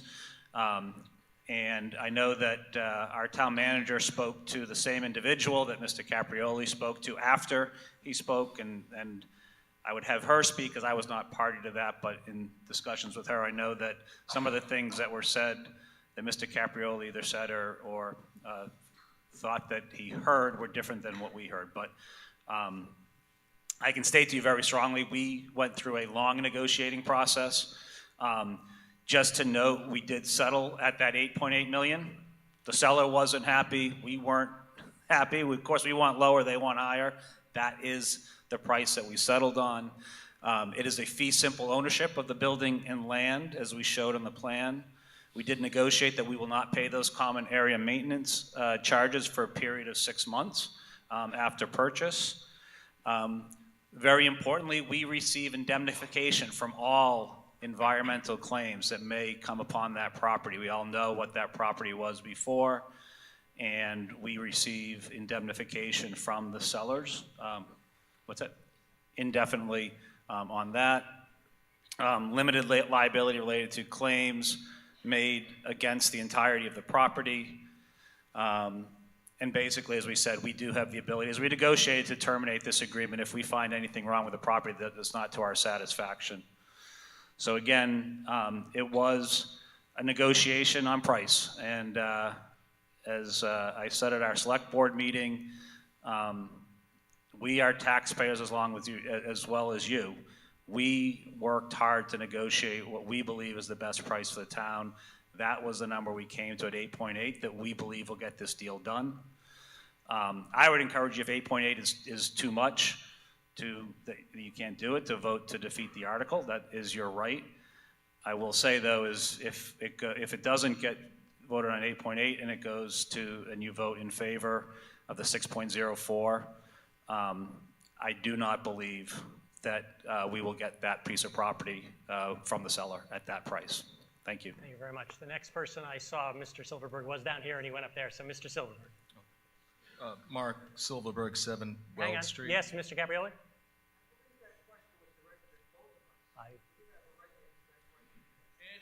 Wait a second. Mr. Allen, was your question directed to both Mr. Caprioli and Mr. Johnson, or just to the select board? Okay, so you can stand up, and if you get in line to speak, you can do that, but it was directed to them. So thank you. Mr. Silverberg. Mark Silverberg, 7 Weld Street. I'm pretty sure a lot of people here came with their minds made up, but for those of you who are undecided, I just have a few things to think about.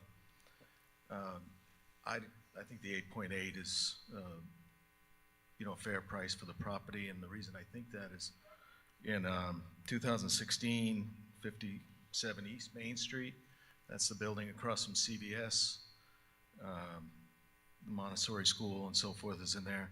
That sold for $5.5 million. I didn't adjust that for time, but those of you familiar with that building at the time should know that the senior center is a better place to be right now than in that building because it's, you can even see how many building permits have been pulled on that building. So 8.8 doesn't seem like a great rate of appreciation, and that building is even smaller. It's 56,000 square feet instead of what we're getting for a 20-year-old building. More importantly, that when you look at, I think the town manager mentioned the Sudbury community center that's just being built. They approved $29 million in 2020 to build a 42,000, so 2/3 the size of this building, for $30 million. They're up to 32, and there's another $1 million on their warrant tonight. Right. So I think the real choice is if you want a community center or don't. If you want a community center, this is going to cost us, I believe it was $113 to build. There's a real flaw in that, though, right? Because we're not building it. We're acquiring the land, right? And the land is downtown. Now, when you think about the land value, right, the last 2.7 acre commercial parcel I found in town was the Cold Harbor building, right? He bought that for 2.7 acres, same size as this, for $1.5 million. If you take that off of the 8.8, we're only paying $7.3 million, right, for a building. That's far less per square foot than we could ever build anything. I heard Mr. Durrett say, it could cost $1,250, right? Well, the Sudbury one that was approved 3 years ago, that they had to wait 3 years for, right, was $760 a square foot at the time, and it's going up. Westford just had an article on their town warrant, 9,100 square foot building, right? The municipal building, not a community center, for $12.4 million. That's $1,368 a square foot. I had to do that math twice to believe it, right? So if we want to build this new, I can't recommend building it new when we have this opportunity. Could you conclude your remarks, please? All right. You all set? Last thing, I'm sorry, You're out, Mr. Silverberg, I'm all sorry, right. you're out of time. Thank you. I think that's this the point I gentleman's wanted been to waiting make. for a while, and then we'll go over here. Rod Smith, 4 Cabot Circle. This question is going to be for the Select Board, but I have in watching the Advisory Finance Committee's meeting last week on this, one of the gentlemen on the committee referenced that 65,000 square feet was well in excess of anything that the town had ever described as needing, either in master plans or visioning sessions before. So my question is, number one, for the select board, why didn't you come forward with a plan on how you're going to take existing needs of existing town departments, position them into that building, so we understand how much excess space there is? Because I could see with this visioning session, you know, nature abhors a vacuum. I'm sure we will be able to fill everything. We have the Harvey building that is used for storage right now for the Players Club, as I understand it. We have the Forbes building that's used by the food pantry, doing wonderful work, but that could potentially be repositioned in here. And the senior center, existing senior center. Now we have 3 buildings. You could come forward and give us a way to ameliorate this cost. Second question is, in the town manager's presentation and Mr. Durrett's statement about the demolition and reconstruction of fails, if you look at these types of municipal projects, you can break out the cost of construction of the, I'll call it the building facade, site preparation, parking spaces, landscaping, from fit out of the interior. And I'm interested, you must have looked at that percentage to say, here's a rough order of magnitude of what the town could be looking at in the future for outfitting of this building. Because as Mr. Steinberg mentioned, all of these towns that are now seeing cost increases, I suspect that's cost increases of fitting out the interior and not construction associated with the structure of the building itself. So we could be looking at a huge number here, and I'm assuming you can give us some bracketing of what that's going to cost. Thanks. Thank you. Who wants to address the questions? Mr. Keel? Sure, I'll take it. Thank you very much. So when we're talking about fit out, so let's talk about the building in totality. The second floor, the expectation right now is that the rec department turns on the lights and starts business on the second floor. The first floor is 31,000 square feet. Our current senior center is 8,700 square feet. I would expect we would at least double the size of our senior center and place it on the first floor of this community center. The remaining space is what we're looking for details on, what people are interested in. So that, I think, is the initial thought process here. If we look at building out the first floor, if we move over the senior center, it requires a commercial kitchen. Components of that would be brought over from the existing senior center, but there would be costs related to that. There would probably be a couple additional bathrooms put in there as well, and then walls would be placed to cordon off the space. Right now it is a completely open area. That is, I'm estimating, the minimum that would be done on the first floor before we get ideas from the community that would then be brought back here to be voted on at our next, hopefully at our next town meeting, but maybe at our next fall town meeting. I would take additional comments from other members.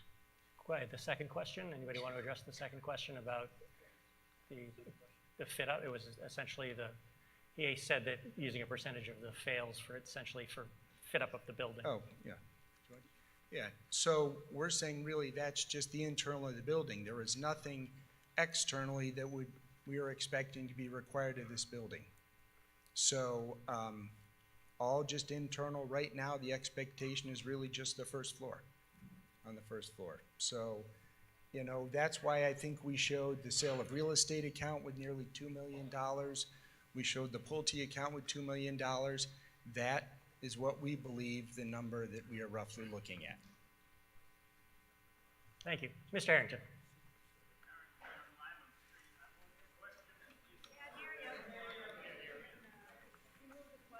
Okay, yes, Mr. Harrington, 1 Lyman Street, just said he moved the question, the purpose of which is to terminate debate. And so that is an undebatable motion. For those of you new to town meeting, the motion to terminate debate means right now we are voting on whether we continue to discuss or whether we go straight to the vote on the main motion. So this requires a 2/3 vote. And so if this passes, we will go straight to the motion made by Mr. Johnson for the $8.8 million. If you want to keep talking, vote no. If you want to go straight to a vote, vote yes. When the green light goes on, voting has begun. This is a vote to terminate debate. We've been at this for an hour and 10 minutes, and admittedly there were 2 presentations, but we've heard from both sides. And it's your obligation or your desire to decide what we do. Voting is over.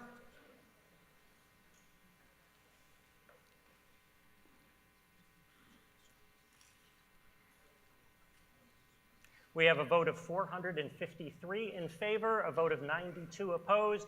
Debate is terminated. We now go to the main motion.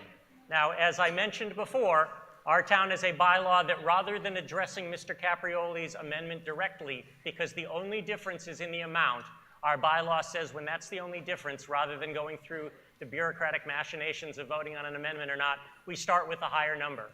Therefore, since we have terminated debate, our action now comes on Mr. Johnson's original motion, which is on the screen and which is the full $8.8 million that's been discussed. When the green light goes on, pressing 1 is a vote in favor of Mr. Johnson's motion. Pressing 2 is a vote opposed. This requires a 2/3 vote because it's a borrow. If the motion fails, we will move on to Mr. Caprioli's amended amount. Voting has begun.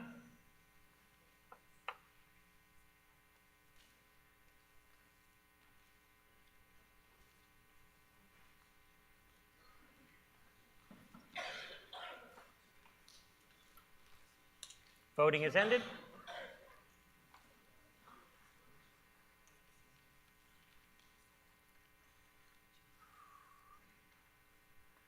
We have a vote of 386 in favor and 186 opposed. I'm going to do some quick math there. I knew it would come to this. Calculator, so 186 times 2 is 372, which is below the amount of positive votes we have. Therefore, that is a 2/3 motion, 2/3 vote. The motion carries. A vote of 386 to 186. Our attention now turns to Article 4. I hope you will stay and continue our business. If you must leave, please do so quietly. And remember to turn in your voting device if you must leave. Our action now comes on Article 4, dealing with the community center due diligence amount. Ms. Marshall. Thank you, Mr. Moderator. Excuse me. Can you please stop the conversation? And if you must leave, please leave quietly. We still have 11 articles to continue out. Thank you very much. Ms. Marshall. Thank you. I move that the town vote to transfer and appropriate from free cash the sum of $195,350 for the purpose stated in the article as printed in the warrant. Thank you, Ms. Marshall. Would you like to take a second to let the noise die down, or are you ready to go? Yes, I would. Thanks. All right. Again, please be quiet on your way out. You can discuss things out in the upper lobby. We're trying to continue the town's business. I do thank you for coming, but please let those of us who can stay and want to stay continue our business. Ms. Marshall, let's give it a shot. Sure. Here we go. This article would fund the following costs related to the acquisition of the property as approved in Article 3. Oh, I didn't say my address, 7 Charles Street. Sorry about that. Ms. Marshall. Thank you. The estimated cost of public engagement and schematic design is $85,000. This includes visioning workshops and community outreach, review and analysis of the existing building, development of a conceptual design, and preliminary cost for fit-up. The estimated cost of utilities and maintenance for the remainder of the fiscal year is $75,350. And the estimated cost of due diligence, including inspection of the structure, all systems, and environmental assessment is $35,000, which brings us to the total as stated in the warrant. Thank you. Any discussion? We have Ms. Marshall's motion for, let me turn back, for $195,350 from free cash. Yes, at the name and street address, please. Lois Tepner, 4 Can you aim the microphone down lower, please, just so we can hear you better? Thank you. Lois Tepner, Westonville Village Way, number 4. Sorry, could you say that again, just because it's a little loud? Oh, yeah. Lois Tepner, number 4, Westonville Village Way. I move the motion. Okay, well, there's no need to do that because we haven't had any discussion, so you have no questions.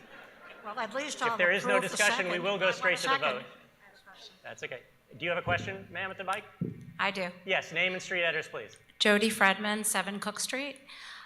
I just wanted to know if it's possible to do this for less than $195,000. I think for a renovation of this size, we should be able to do it for less cost, speaking from experience. And I think that we should look into this more closely before everybody votes yes.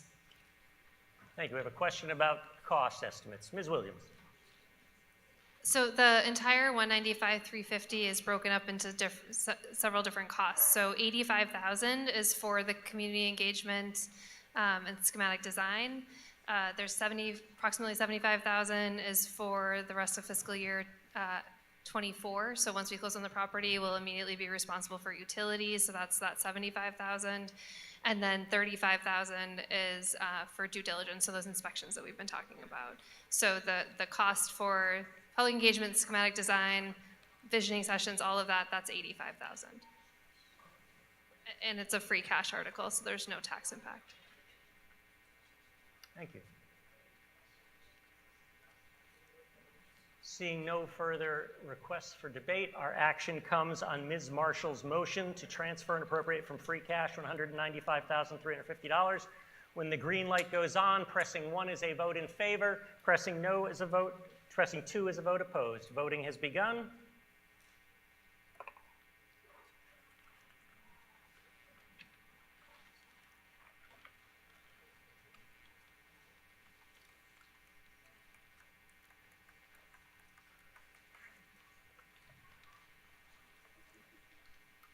Voting has ended.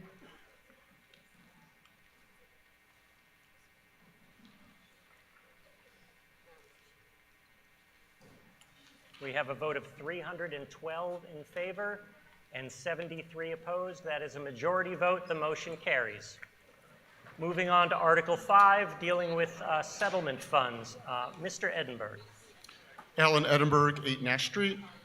I move that the town vote to transfer and appropriate from free cash the sum of $950,000 for the purpose stated in the article as printed in the warrant. Mr. Edinburgh. Thank you. The town has settled the litigation related to 192 East Main Street. The case was Town of Westborough v. Westborough Retirement Residence, LLC, Worcester Superior Court docket number 2185 CV00292. This property is most commonly known as the Highlands. This case involved compliance with the affordable housing requirement in the Westborough zoning bylaw. As part of the settlement, the town received $950,000 for affordable housing purposes. This money could not be deposited directly to the Affordable Housing Trust, but rather was received as a general fund revenue. Therefore, the board is requesting that the funds be provided to the Affordable Housing Trust pursuant to the town meeting authorization so they can be spent for affordable housing purposes. Thank you, Mr. Edinburgh. Any discussion, comment, questions related to Article 5, the use of settlement funds? Seeing none, our action comes on Mr. Edinburgh's motion to transfer and appropriate from free cash $950,000 for the purposes he just stated and as printed in the warrant. When the green light goes on, voting will begin. Pressing 1 is a vote in favor of Mr. Edinburgh's motion. Pressing 2 is a vote opposed. Voting has begun.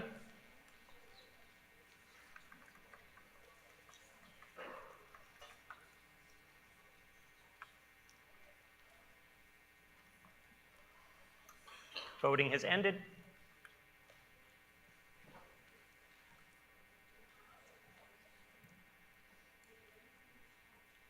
We have a vote of 258 in favor, 258, 32 opposed.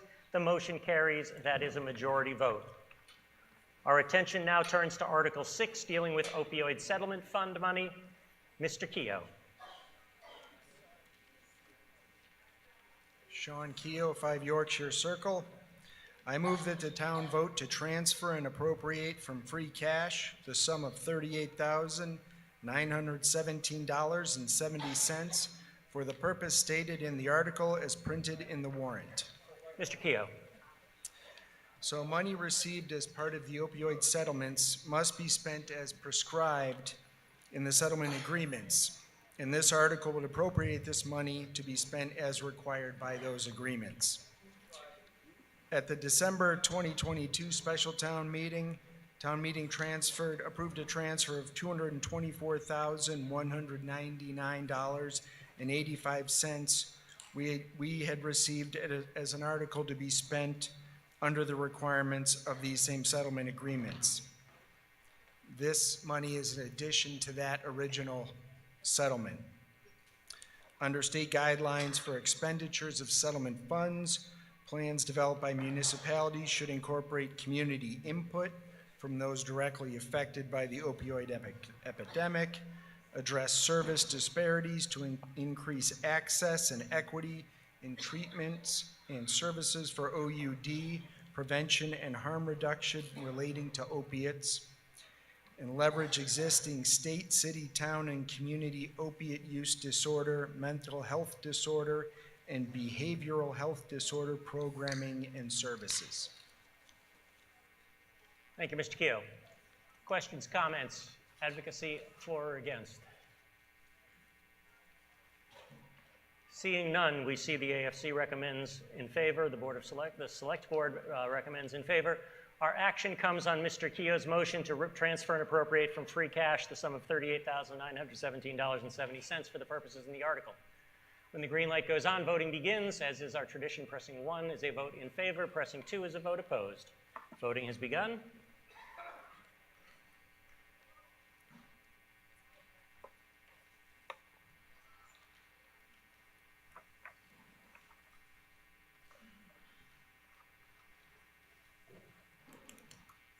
Voting has ended.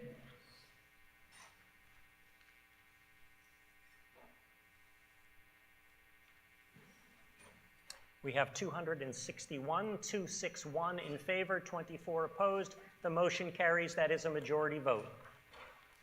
On to Article 7, dealing with public safety radios. Mr. Welch. Thank you, Mr. Moderator. I move that the town vote to transfer and appropriate from free cash the sum of $99,925 for the purpose stated in the article as printed in the warrant. Thank you. And now a presentation from Chief Purcell. Yes, thank you. Chief Purcell. No, you ready to go? Okay. Oh, he's got radios. Good evening, Patrick Purcell, serving as your fire chief. I speak on behalf of the fire department, myself, and Chief Minardi from the police department, who's here tonight. In respect to him, he did the majority of the work on this article, so I'm speaking on behalf of it. The police and fire did a project about 7 years ago. We came before the taxpayers and asked for an article to be supported to purchase portable radios for police officers and firefighters. That was supported. Over that time, we have both added to our staff. This article tonight allows us to purchase 10 new portable radios. That would be 5 for each department, which would give each of our new additions their own portable radio, and then have 1 spare per department. And the second component of the article was to replace the batteries that you all bought us for these radios 7 years ago. When we effected that purchase, we bought battery conditioners, which we regularly use to prolong the life or the longevity of the batteries. We were looking to purchase 110 of those tonight, and the batteries that we have now are all enough. A lot of them are going into failure, not usable, and they charge below the threshold for public safety. So we were looking to purchase 110 of those. So broken down, we were looking for $16,919 for batteries and $83,005.30 for portable radios. Thank you, Chief Purcell. Questions, comments, advocacy for or against? You'll see the recommendations. Is there a question? Yes. Mr. Königsberg, you want to run up back or?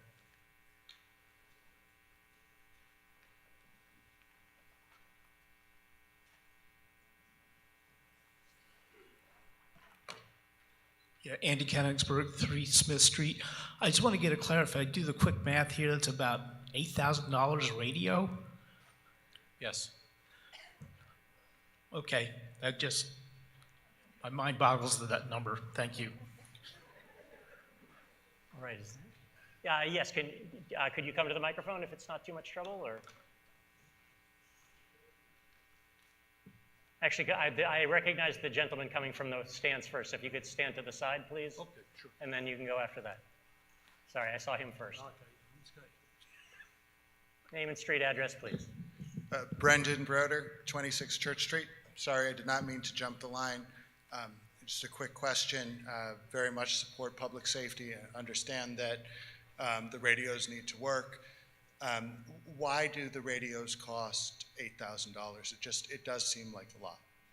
So in Westborough, we use tri-band portable radios, and what that means is they're capable of transmitting on UHF, VHF, and an 800 frequency, and those frequencies are used by our abutting communities. For instance, Shrewsbury and Marlborough are on 800. Northborough is on VHF. Southborough Southborough's on UHF. Northborough and Grafton are on VHF. If we didn't buy one that could accommodate the 3 different types of frequencies that are out there with that wide spectrum, we would have to carry 3 portable radios. Thank you. You're welcome. All right, next gentleman. Do you still have a question, or? Daniel Shore, 26. Name and street address, please. Yes, Daniel Shore, 26 Haskell Street. Thank you. Part of the interconnection with other communities, isn't the state of Massachusetts working on a common trunking radio system? And are we moving towards that, especially if we're going to be having a dispatch center? This is more a question for the future, a dispatch center with other towns. Are we moving towards the Commonwealth's trunked radio network? So there are VTAC and UTAC, V for VHF, U for UHF radio frequencies that are programmed into our radios now for statewide interoperability, and that is also another reason why they're so expensive, is because they have about 200 different channels in. So in a time of a disaster, we could talk to anybody on any of those frequencies. I think the police regularly use LPS channels, so we could talk to state police when we go to the Mass Turnpike. They can talk throughout any of their specialty units or regional deployment missions that they go on to other communities, so this does accomplish that. Okay, thank you. Next. Name and street address, please. Jerry McCullough, 27 Overlook Drive. I'm just wondering, on these radios, how long have the existing radios been in service? So these existing radios that we have are now 7 years old, and to be honest, they are the only portable radios that the town of Westborough has ever paid for. And what's the expected, what the manufacturers typically say the expected life of those are? Is it like, or are they going to come out with a new model next year or in the next couple of years that these new radios would kind of become kind of extinct? So we're hoping to get another 7 years out of these portable radios. One of the advantages of the regional dispatch center, which we've written a grant for, which is currently making its way through fruition, is that the next time we need mobile radios, or next time we need portable radios, if that regional dispatch center is open, we will be able to be funded through that center and not through the taxpayers of Westborough. Okay. And one final question. I'm just wondering, each officer or each town employee in the fire department and police department have their own radio? Yes, sir. Okay, so it's not a function. Have we ever thought of, like, basically most companies, if they have portable radios and stuff, they're kind of left at the office or wherever they're working, and other employees are able to use those? Has that ever been thought of, I guess? Sure, that's a great question. So in public safety, that is not typical, and the reason why is everyone is encoded with an identifier. So when I key my radio up, it identifies in the dispatch center, and to whoever's the shift commander, it'll say Purcell on the screen. And why that is important is if an officer is in trouble or a firefighter gets trapped in a building, all we hit is our emergency button if we can't speak, and it tells exactly who's missing, and hopefully the shift commander or the officer in charge of the police department knows where their staff is, and we could assist with like a mayday or recovery of personnel that are lost or in trouble. Okay, excellent explanation. Okay, thanks. Next, first name, last name, street address, please. Yes. Robert Gilmore, 35 Water Street. I want to speak in support of this, and in particular, I want to address basically what you were saying is that, you know, equipment like this. I worked at a audio company headquartered in Framingham, Massachusetts, for a few years as a consultant, and the prices of like federal safety, you know, safety-related equipment is incomprehensible to us mere consumers. But when you mention these prices, I'm like, yeah, that sounds right. I mean, that is what equipment like this costs. I have experience in that. So, you know, I feel for you. It sounds like a ridiculous number to all of us, but that's reality for things that are, you know, mission critical for health and safety. The other thing is the price of the battery sounds expensive, but I also want to call out that my cousin is a Air Force surgeon, and he's involved in life flights where they are using equipment to get people from, you know, one country to another while trying to do life-saving measures.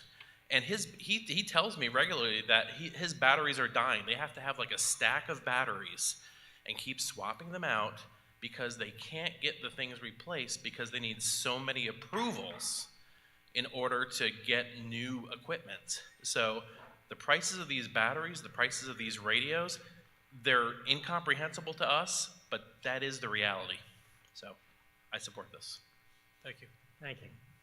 Seeing no more discussion, our action comes on Mr. Welch's motion to transfer and appropriate from free cash $99,925. When the light goes on, voting will begin. Pressing 1 is a vote in favor. Pressing 2 is a vote opposed. Voting has begun.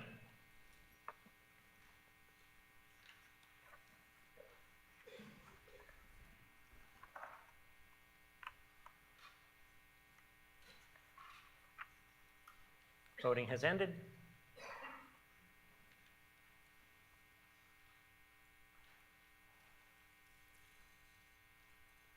We have a vote of 261 in favor, 261, and 14 opposed. The motion carries. That is a majority vote. Article 8, regarding the library building management system upgrade. Ms. Amiot.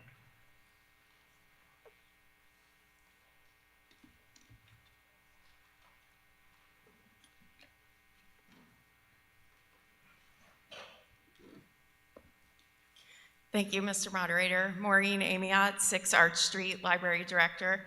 I move that the town vote to transfer and appropriate from free cash the sum of $24,625 for the purpose stated in the article as printed in the warrant. Thank you. Ms. Amiot. This article is requesting $24,625 to upgrade the building maintenance system at the library. If you're not familiar with heating and air conditioning, a building maintenance system is the software and components like sensors and controllers that allow us to adjust and schedule our heating and air conditioning systems.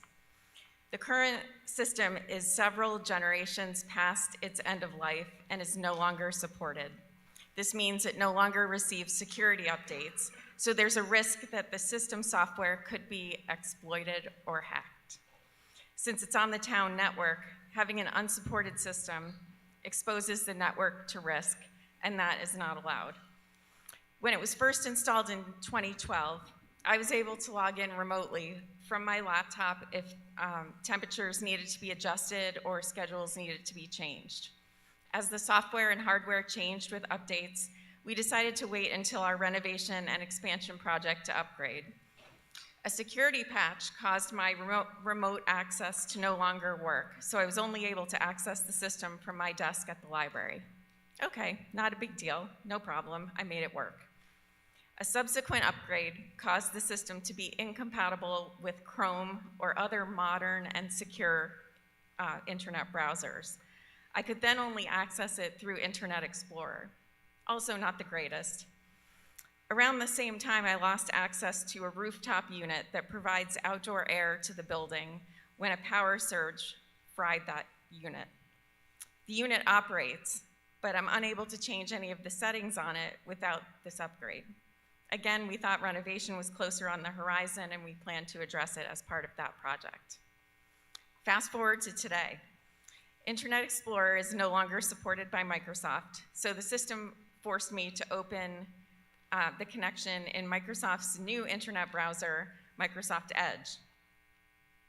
Microsoft Edge will not open this system. The last deterioration of system access came when my desktop computer outlived its useful life and I got a new one, normally a reason to celebrate. In this case, the building management system requires an unsupported version of software called JRE, or Java Runtime Environment, to connect to the system. Use of Java software poses an additional security risk, so the IT department does not install this software on any computer attached to the town network. I'm now at the point where the only way to change schedules, adjust temperatures, or make changes to the system is to have our vendor from IM Power Automation come out and physically make the changes at the building by logging into it directly. He's done this for us a couple of times, graciously, at no cost, when he happened to be in town. But if he has to do this much longer, we'll expect to get a bill. The equipment and the software that would be installed would be the newest version of the system, which will allow remote access via laptop or phone app. It'll be forward compatible with future releases for the next 9 years, per the manufacturer. And it will more than likely work with whatever system we install in the future as part of our repair project. If it does not, IM Power will be able to harvest the parts and use them on similar systems that are in place at the fire station, the Forbes Municipal Building, or at Town Hall.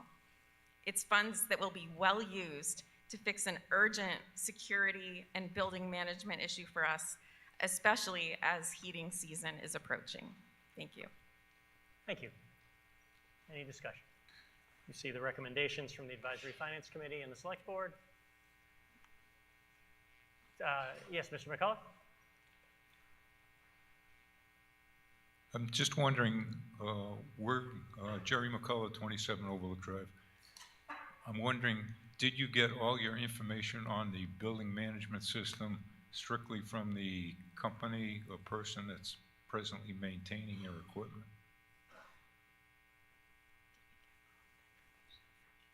What was the source of your building management system? I was just asking Mark, and most of it came from the vendor that we have that's maintaining the system, yes. Yeah. I've dealt with a number of these systems within the Commonwealth of Mass and many buildings, and you have to, in particular, be very concerned as far as whose system you actually have installed as far as the building management system.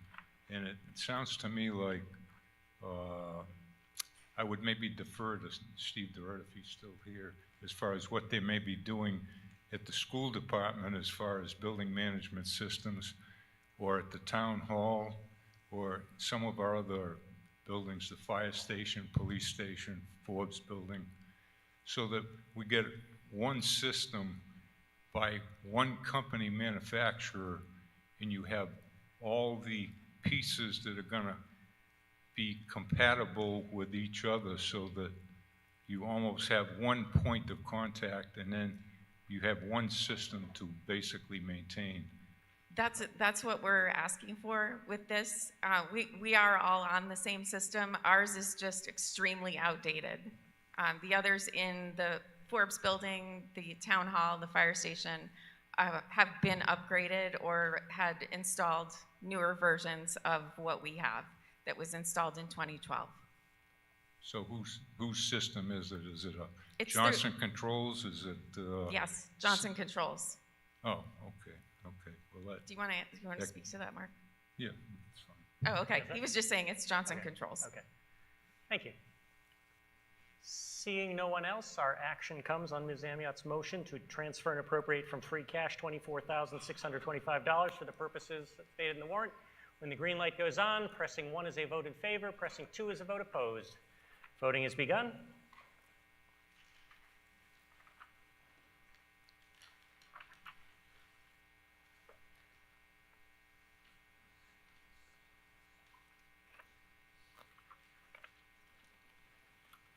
Voting has ended.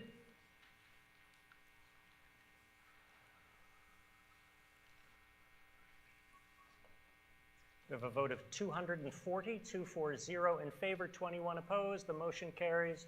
That is certainly a majority vote. Article 9, dealing with Lake Chauncey external loading analysis. Ms. Marshall. Thank you, Mr. Moderator. Thank you, Mr. Moderator. Shelby Marshall, 7 Charles Street. I move that the town vote to transfer and appropriate from free cash the sum of $27,500 for the purpose stated in the article as printed in the warrant. Mr. Moderator. Presentation by Ms. Miller. Or would you like- Yes, Jennifer Miller, our Conservation Director, will make the comments and presentation. Thank you very much, and welcome to Westborough, Ms. Miller.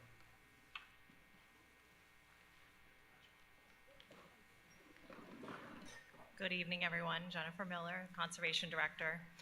As many of you will recall, at the 2021 annual town meeting, for the initial phase of this study, we approved to further investigate the algal bloom issues at Lake Chauncey, which impact not only water quality and recreational opportunities, but also pose a health risk to people, pets, and wildlife. In recent years, the town has opted to treat with a monthly low-dose copper sulfate treatment, which, while effective, is also expensive with a price tag of $15,000 to $20,000 per year. This only offers a short-term fix. It's a Band-Aid and doesn't really address our bigger underlying issue. The fieldwork for the initial study was completed in summer of 2022, and the report was issued in April of 2023. It gave us important baseline information about the nutrient cycle that's taking place in the lake. This baseline information positions the town to consider different long-term treatment strategies. Some of those strategies include aeration or alum treatments, which are a lot more effective. It gives us a longer-term effect of 15 to 20 years instead of just a seasonal treatment, but it also carries a substantial price tag. And so we want to make sure if we're going to spend those substantial dollars that we're getting an effective treatment. And if we don't understand what's going on in the lake from both an external and an internal perspective, the efficacy of those treatments, of that longer-term treatment, can be greatly reduced. It can be reduced by as much as 50%. So it's important that we understand those in-lake contributions, so those internal inputs. Those are anything from invasive plant overgrowth, waste from animals in the area, whether it's beavers, geese, that would inhabit the lake, and accumulated sediments, so the kind of the muck at the bottom of the lake. Those can all contribute to the nutrient cycling internally. And then we have our external contributors, and that's anything from roadway salts to stormwater inputs.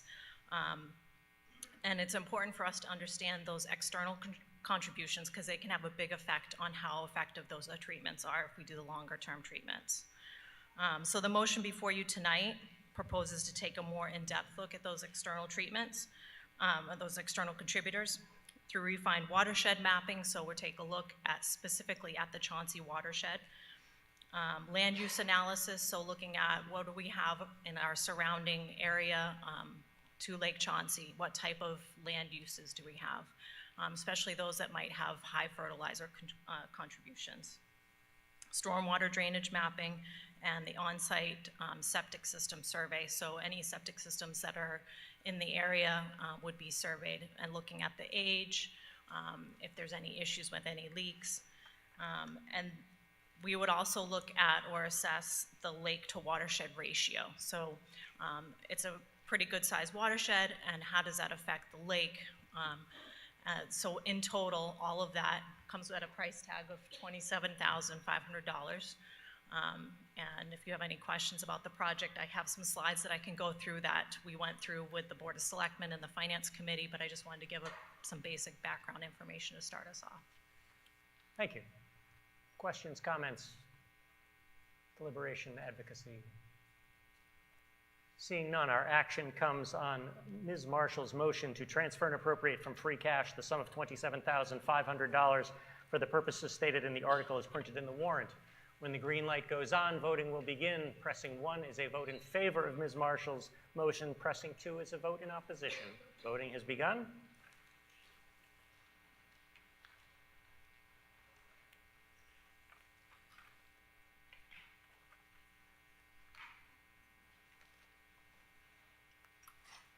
Voting has ended.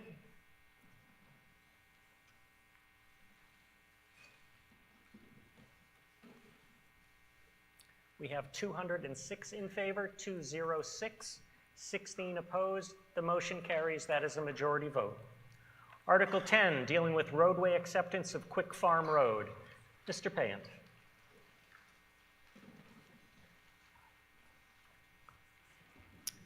I move the article as printed in the warrant. Thank you, Mr. Payant. Remarks? This is a road that is the developers complete with their work that they're associated with that road, and so it's now the town's purview to accept this road, and it becomes a public road we now maintain. We discussed this road at the last town meeting, and you all accepted it. We identified after the town meeting a procedural error that required us to do a few more things and basically come back and redo this process.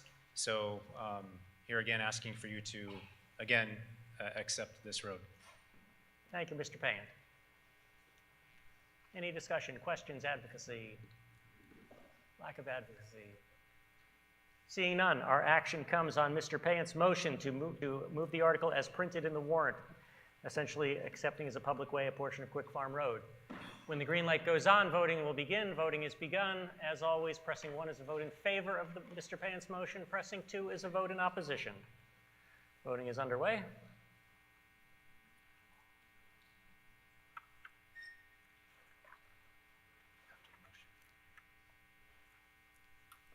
Voting has ended.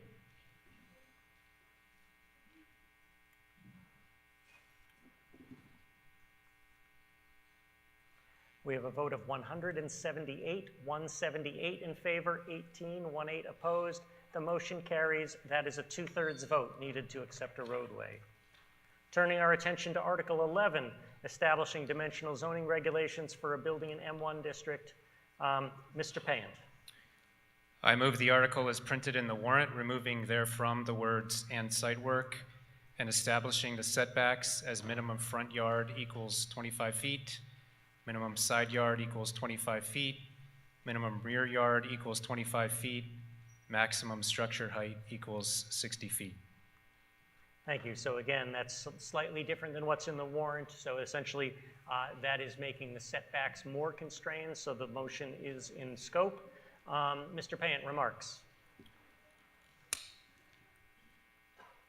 So this shows the Department of Public Works parcel outlined here. And this building here is our current water treatment plant that's at Oak Street. And this is associated with a previously approved appropriated funding to construct a treatment facility there that mitigates PFAS. And so we'll be adding to this building a smaller section that allows us to house this treatment capability. So this article is a zoning article which basically defines within this parcel where we can do the work we're asking to do. So these setbacks that were just read, those setbacks are from this boundary here, and basically we work inside of the boundary that's set by those setbacks. Thank you. Before we proceed further, is there a report from the Planning Board? Mr. Silverberg? Mark Silverberg, 7 Wealth Street. The Planning Board held a public hearing on Article 11 on October 3rd, 2023. The hearing was properly noticed in the Worcester Telegram and Gazette on September 6th and September 14th. The Planning Board wanted to note that in consultation with Town Council, we recommended that the site work language be removed, as setbacks are only referencing, they're not appropriate to use for site work. They're only appropriate for buildings. And we also recommended that the setbacks be consistent with the underlying zoning, which is why it was changed from 0 to 25. And we voted unanimously to support this article with those changes. Thank you. Also, Advisory Finance Committee, is there an update on your recommendation? Mr. McMahon lives in the feedback zone over there. Gene McMahon, 227 Flanders Road. The Advisory Finance Committee voted earlier tonight to recommend the town vote in favor of the article as moved on the floor tonight. A vote of 5 to 4, 9 present. Thank you very much. Any further discussion? Seeing none, our action comes on Mr. Payant's motion. Since this is a zoning change, it requires a 2/3 vote. When the green light goes on, voting will begin. Pressing 1 is a vote in favor of Mr. Payant's motion. Pressing 2 is a vote opposed. Voting has begun.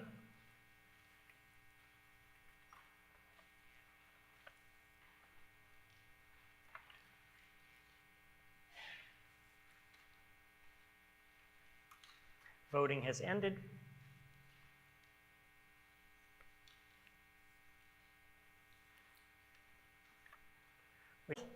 Another zoning regulation for a building in an M1 district, this time for a water treatment plant. Mr. Payant. I move the article as printed in the warrant, establishing the setbacks as minimum front yard equals 15 feet, minimum side yard abutting parcel 16-29 equals 50 feet, minimum side yard abutting parcel 16-26 equals 15 feet, minimum rear yard abutting Moore Street equals 15 feet, maximum structure height equals 25 feet. Again, that's different than printed in the warrant, and since it is a more constrained, essentially measurements, the motion is certainly in scope. Mr. Payant, remarks.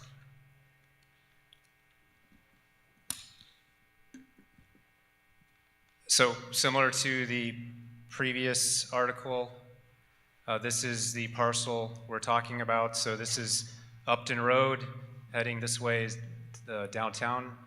This is the intersection of Moore Street, and this is a property here that we're looking at these setbacks. So I'll give a little bit more context for this particular project. So again, just to orient where we're talking about,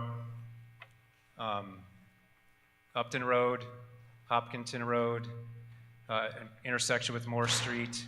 So this little dot right here is our Moore Street well, and this little dot right here is our Hopkinton Road well, and this blue line here is Jackstraw Brook. This project is associated with a previously approved or appropriated funding to address an issue identified by the DEP that we have to correct that has to do with chemical storage.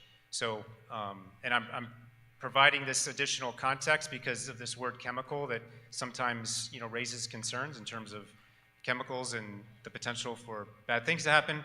These are chemicals that already exist in these two buildings I just highlighted, the Morse well and the Hopkinton well. And they're used as part of the treatment process. They're injected or dosed into the water at those sites. So the issue associated with these two sites is that these chemicals are currently delivered in basically barrels, you know, like 55-gallon drum type barrels, and they're manhandled by staff to move the material from the barrel to where it needs to go to get into the water system.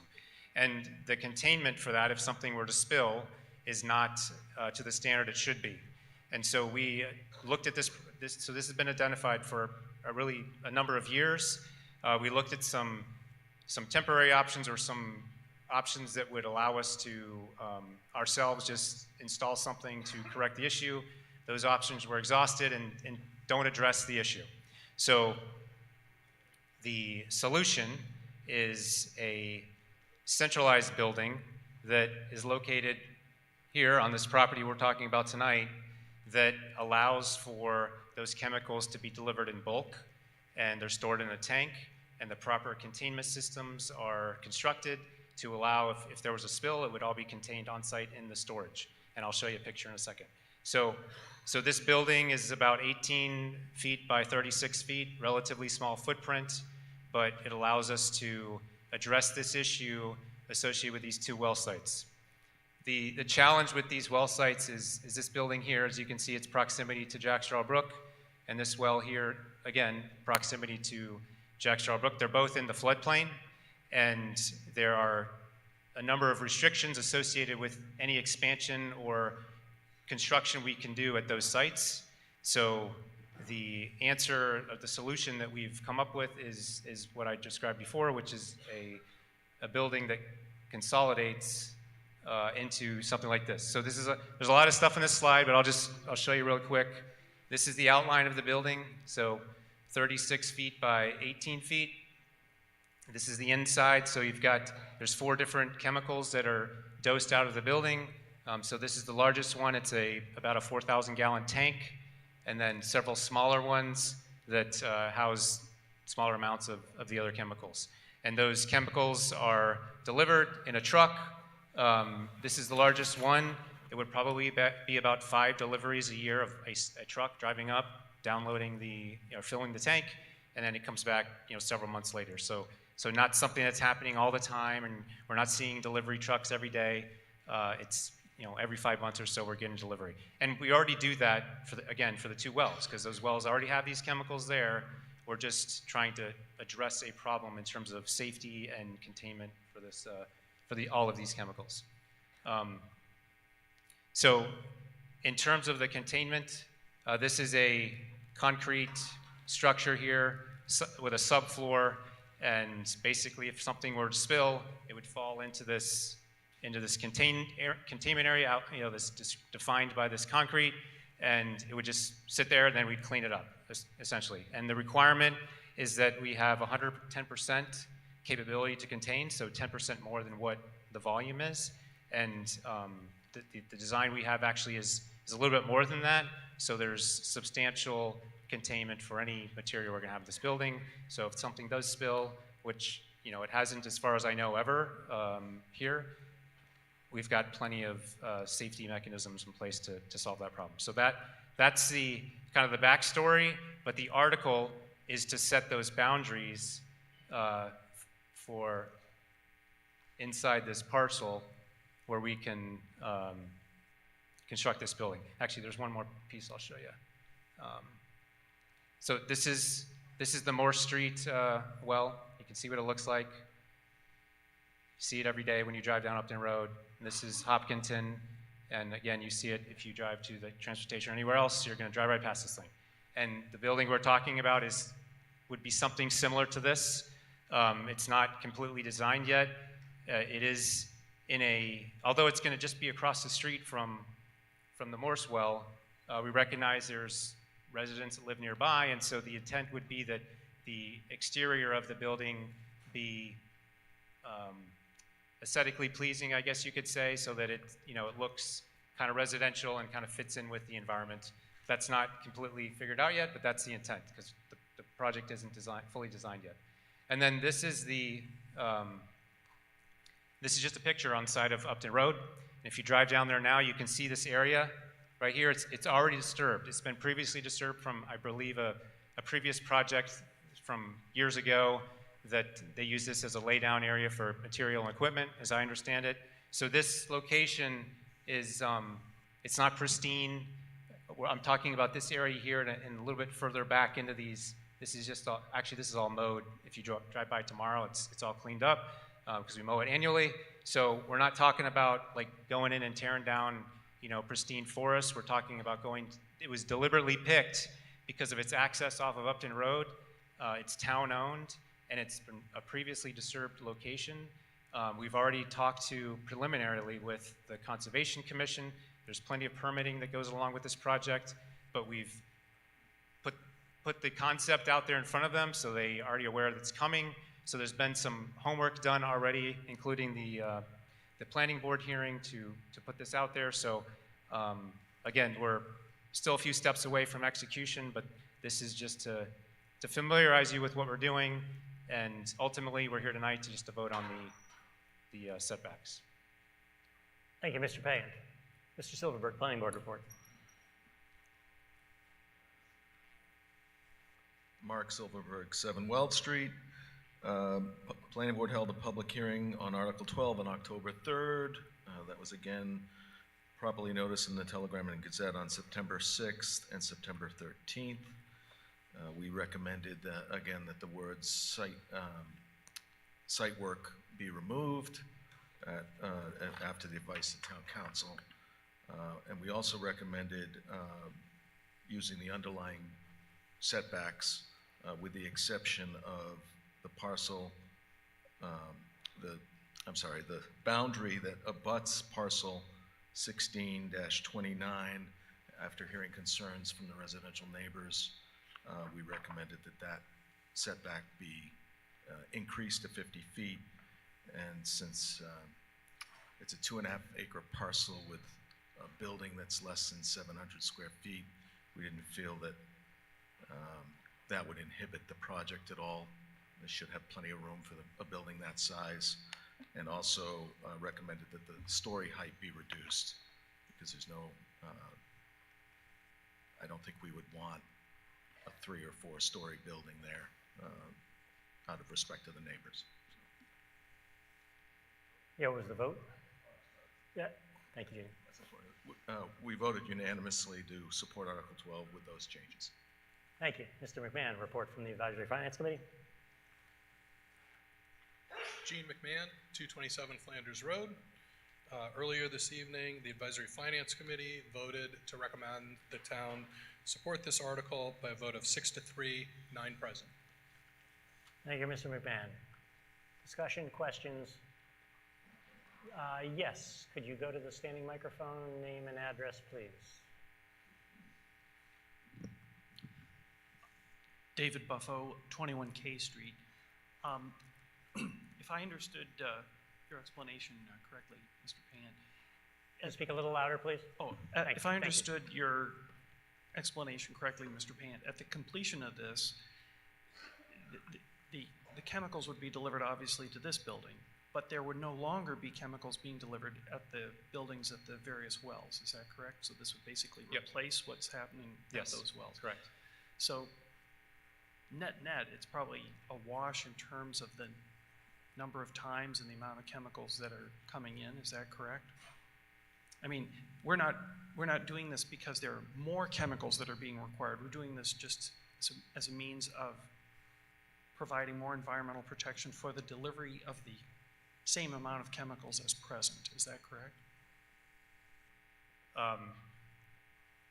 Well, the volume of chemical will go up because we can store more. But the purpose of the project is driven by the fact that we don't have the proper containment right now. And so by doing what I just described, we'll have the proper containment for the amount of chemical we have on site. Right, but the state isn't asking us to inject more chemicals in the treatment. It's just a matter of how the chemicals are being Correct, provided. yes. Okay. All right, we'll jump over to this microphone. Now, name and street address, please. Yeah, David Venzel, 8 Morse Street. So I live in a lot that basically overlooks this spot. Morse Street, Piccadilly neighborhood. I don't know if you guys have been there. I'm sure everybody here has been to the transfer station. That is basically at one end of Morse Street. And now the other end of Morse Street is going to be a water treatment facility. This seems like quite a burden to put on one neighborhood. The fact that we're gonna have, the smells coming from the transfer station, which have increased over the past 6 months, and chemical trucks coming to the other end of the neighborhood where families play, kids walk, and you say that this is disturbed land, and I'm sure it is. The police like to sit there quite often. I'm sure we've all seen them shooting radar there. From a neighborhood perspective, this is going to affect all of us. The well houses are there, as you said, you drive by them every day. You see them every day. When you turn into Morse Street, every time you turn in there now, you are going to see potentially a chemical storage building. Everybody is going to be asking what that is and why is it there. It will negatively impact housing prices in the entire neighborhood, okay? Additionally, while there is something to be said for storing chemicals in a bolus, as sort of a thing, this zoning also allows for future development, future projects as well. So there may be one building now, but 20 years from now, there could be another building there, and then another building, okay? So this is not limiting it to one building. And finally, what I have to say is that if this is voted down, they will continue to treat the water exactly the same way in the same spots and come up with a different solution. A solution that may not be quite as convenient right now, but our neighborhood won't be affected in such a negative manner. Thank you. Thank you very much. Gentleman at the microphone over here, name and street address, please. Hello, my name is Richard Caron, 49 Piccadilly Way. I learned to drive on Upton Road and Moore Street and Piccadilly Way, so I am very familiar with this neighborhood. Just today, as I was driving home from work, I witnessed a school bus turn around. If the picture was larger, you would see a telephone pole with there, and it turned around in this turnaround, as well as this lot being used for police to shoot radar. Also, this well, this proposed well, this spot is actually closer to the river than what is currently available, and I listened in on the October 3rd hearing, and they only talked about the 4 intersections of Moore Street and Upton Road. They did not think about possibly putting it on Hopkinton Road where the other well currently is. Why can't we look at that as another area? Just food for thought. Thank you. Thank you. We'll hop over to Can this I respond? Can I respond to that? Yes, Mr. Pan, and then you'll go next. Yeah, Mr. Pan. So this is the another picture here that shows the wells. So these red dots, again, Upton Road, Moore Street. This blue represents the 1% floodplain, and then it's hard to see, but this is all a dashed line here that shows the actual floodplain.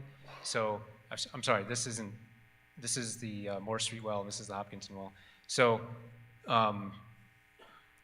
the proposed location is, I mean, I'm ballparking here, but it's about right here, which is outside of the floodplain, which is specifically why that location is identified.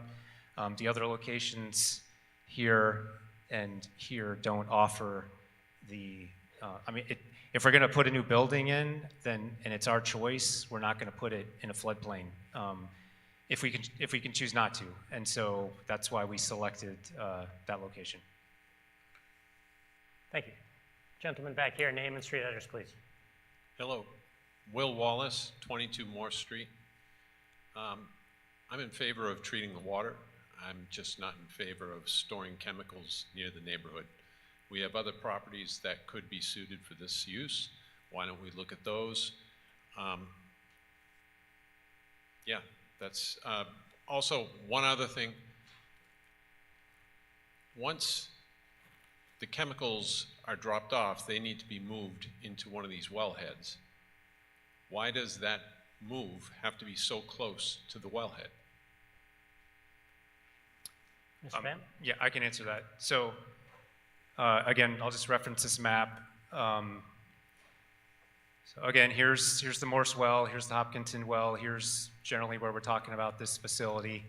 And you're absolutely right. So the water is going to come from here and go to here, and it's going to come from here and get to here, and it's going to go likely along this road.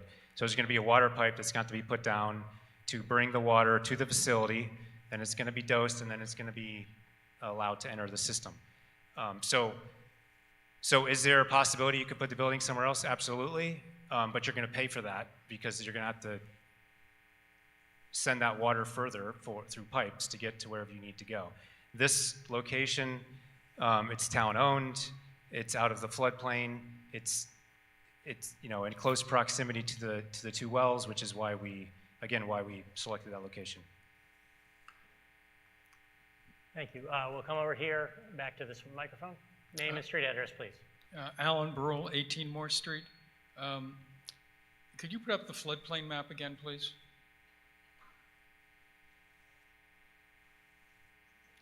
So you're proposing to put a chemical storage area that's surrounded by a floodplain, saying that the actual land that it's on is not in a floodplain. But if anyone remembers Leominster this past summer, and if anyone has been following climate change in any way, the fact that that is barely above water and is not officially in a floodplain right now, and we're going to put a chemical storage plant, a building, surrounded by a floodplain, I think is a totally boneheaded idea. And the only reason I think that we're doing this is because it's financially better. We're talking about $8 million for a senior center, but we're risking polluting water from Jack Straw that is going into the Sudbury River, which is the filtering system, which is Cedar Swamp.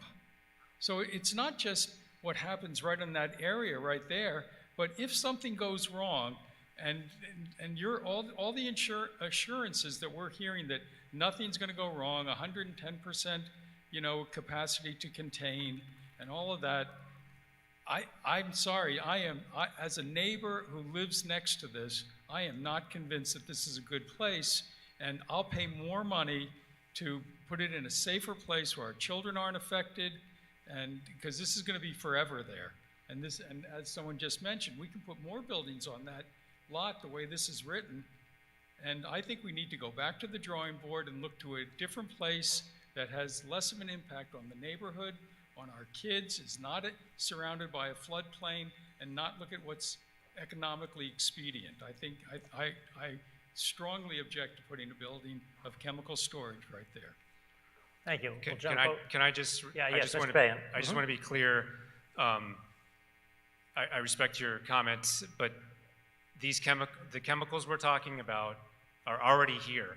They're in the two buildings that I described as our wells, and so all we're suggesting is that we consolidate that to this building that's, again, out of the floodplain. And I'm not making any promises to anybody about anything that nothing's ever going to happen. I'm just suggesting, based on the facts that we have, that this is a better location than where it is now, and it solves the problem we have, which is the containment. We have staff that work in these buildings that have to manhandle these drums, and they've been doing so for probably several decades. We probably should have addressed this a long time ago. We didn't, so now we are, and we're doing it for a number of reasons. One is to get out of the floodplain. One is because the DEP said we need this containment, and maybe most importantly for me is because we have people that do this every day that need to be in a situation that's safe and allows them to do their job without being concerned about manhandling a 55-gallon drum. But there could also be a spill when you're loading the chemicals in, right? Which has nothing to do with the building. Yes, just like when we deliver gas and oil and Correct. everything else to people's Exactly. houses, there could be a spill, but yes, There's a reason that there's a Wellhead Protection Act in Massachusetts for these wellheads that doesn't allow building around those wellheads because of chemicals that people put in lawns, which apparently are safe, but there's a protection for these wells already in place in terms of, chemicals that can be put on properties, which is why there's no building on that field, which is next to the Hopkinton well, that is across from St. Luke's. Yep. And so, I'm sorry, I don't trust this at all, and I'll leave it at that. Thank you. Mr. Walsh. Nathan Walsh, 3 Matthew Drive. I want to thank Mr. Payan for recognizing that we have issues with the way our containment for these chemicals is currently, and to be coming up with a plan to proactively address, and maybe not so proactively if the DEP is telling us to, but to actually take some steps forward to try to make this safer. So I look at this as these neighborhoods, people are clearly worried about the chemicals and everything else, but this new plan, I think, makes those neighborhoods actually safer by building in these containment facilities that Mr. Pan's talking about. Can I just add on, just to be clear, this is not the only location. These 2 locations are not the only locations in town where we have these chemicals. So many other people in this town live right next to our water treatment plant over off of Smithville Parkway. And that plant is significantly larger and has significantly more capacity in terms of the treatment it provides. So it's important to highlight that this is not unique to a certain part of the town. We have wells across the town, and we have a treatment plant, actually 2 treatment plants that exist in the town. And so it's not something that's just particular to one area of town. Thank you. We'll go to this microphone over here. Name and street address, please. Hi there. My name's Carrie Goslin, 8 Moore Street. So I fully understand the need to, maybe change the way we're doing things now and make it safer. I agree with the environmental concerns that my neighbors have raised. It seems like this cement catchment area would be prone to possible spillover in a, once in a century flooding type incident with unprecedented rainfall that seems to be happening more and more now with climate change. So that's one concern. I'm also curious, the wells that exist in other parts of town, I'm not sure they're in such densely populated residential neighborhoods. If you move to the former slide, you can see the number of houses that are closely located to the storage facility is of great concern. Sorry, the one with the lots, yeah, exactly. So you can see how many houses are so closely located to the facility. I'm also curious, so the Moore Street well that currently exists, that structure is aging, and I'm curious what the lifespan of that structure would be, because if there's a need to renovate that structure sometime in the future, maybe that could be a possibility for making this whole situation safer. And the last point, I know it's getting late, was I just wanted to clarify, so you said right now the chemicals are transported in these 55-gallon drums. The storage facility we're proposing would be to store 4,000 gallons. So that is such a difference in scale to me that it seems like if there were an error with a 55-gallon drum, that would be much more easily contained. If there was, God forbid, some error with the 4,000 gallon containment area, there would be much greater concern for contamination. Mr. Pant, any response? Yes, just regards to the storage, I think it's, we're sizing the storage and the containment to the capacity. So whether it's 55-gallon drums or 10,000 gallons, we're going to have the storage capacity or the containment capacity to handle that volume of material. Just in regards to the what was the lifespan of the well? Oh yeah, the building. So that was actually our initial going in plan. Both of those well sites need to be renovated. I'm not just talking about chemicals, I'm just talking about the buildings and the wells themselves. So, ideally we wanted to do the chemical containment on site, and we couldn't make that work based on the constraints of the property and the, as has been highlighted multiple times, the proximity to Jack Straw Brook and the permitting associated with that. So. That's where we started this process a year and a half ago, and this is where we ended up. I appreciate, again, the sentiment to try to make this safer. I would just urge, I'm not convinced that this is the best option, and I would urge people maybe to consider other better options. Thank you. Thank you very much. We'll hop over to this microphone. Is that you, Ms. Anderson? Janet Anderson, 7 Chauncey Street. I move the question. Ms. Anderson from Chauncey Street has moved the question. As we learned earlier, the purpose of that is to terminate debate, which is not in itself a debatable motion. We essentially go straight to a vote to terminate debate. So this requires a 2/3 vote, and we decide whether we keep speaking or not. So anyway, when the light goes on, we are voting on Ms. Anderson's motion to terminate debate, regardless of how we're going to vote on the actual motion. So voting 1 is to stop debate and go straight to Mr. Pant's motion. Voting 2 is to keep talking. Voting has started.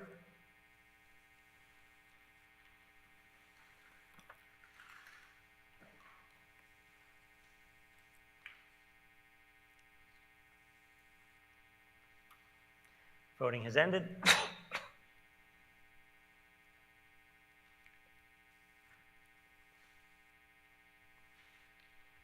We have 145 in favor and 40 opposed. We have terminated debate.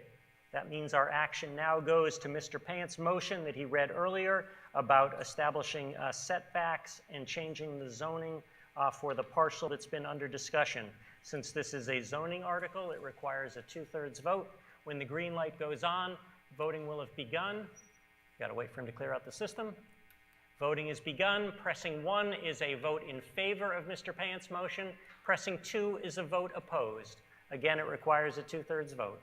Voting is begun.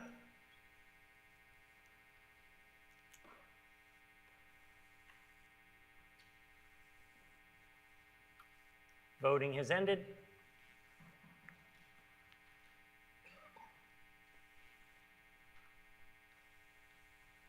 We have 116 in favor, 116, and we have 65 opposed. That is not a 2/3 vote because we do not have, does not quite clear the 2/3 majority, so the motion is defeated. We now turn our attention to Article 13 related to town water system improvements. Again, Mr. Payne.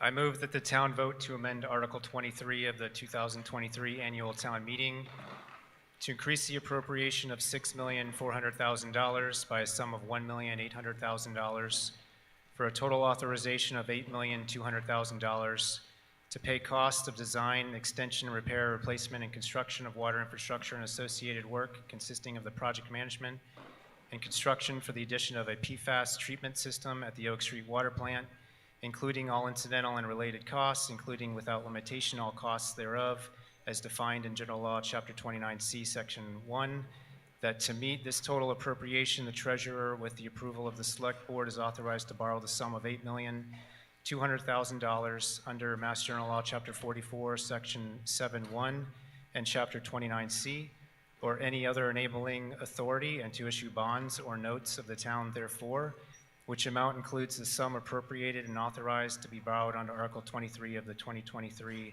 annual town meeting.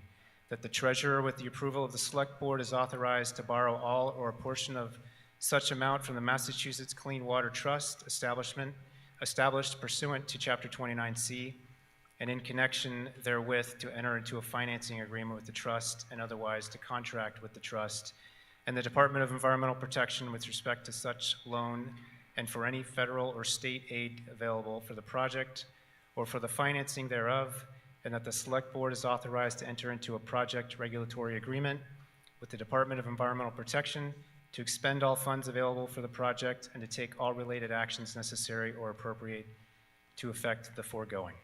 Thank you, Mr. Payne. Remarks?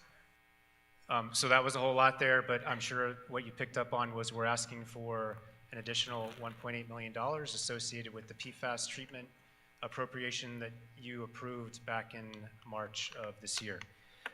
So I'll break down what that 1.8 covers, and then I'm going to walk us through a timeline as to hopefully explain why we are where we are. Because nobody likes to ask for more money, but we certainly want to make sure this project is successful. So first off, this is what we're asking for is the appropriation to be able to borrow up to this amount, up to $8.2 million. It doesn't necessarily mean we're going to spend that much. I mean, I would hope we don't, but the project, this isn't saying the project costs, this is our estimate of what the project will cost. Ultimately, when we bid this project, that will define how much this project costs. 1.8 is what the additional amount we're asking for.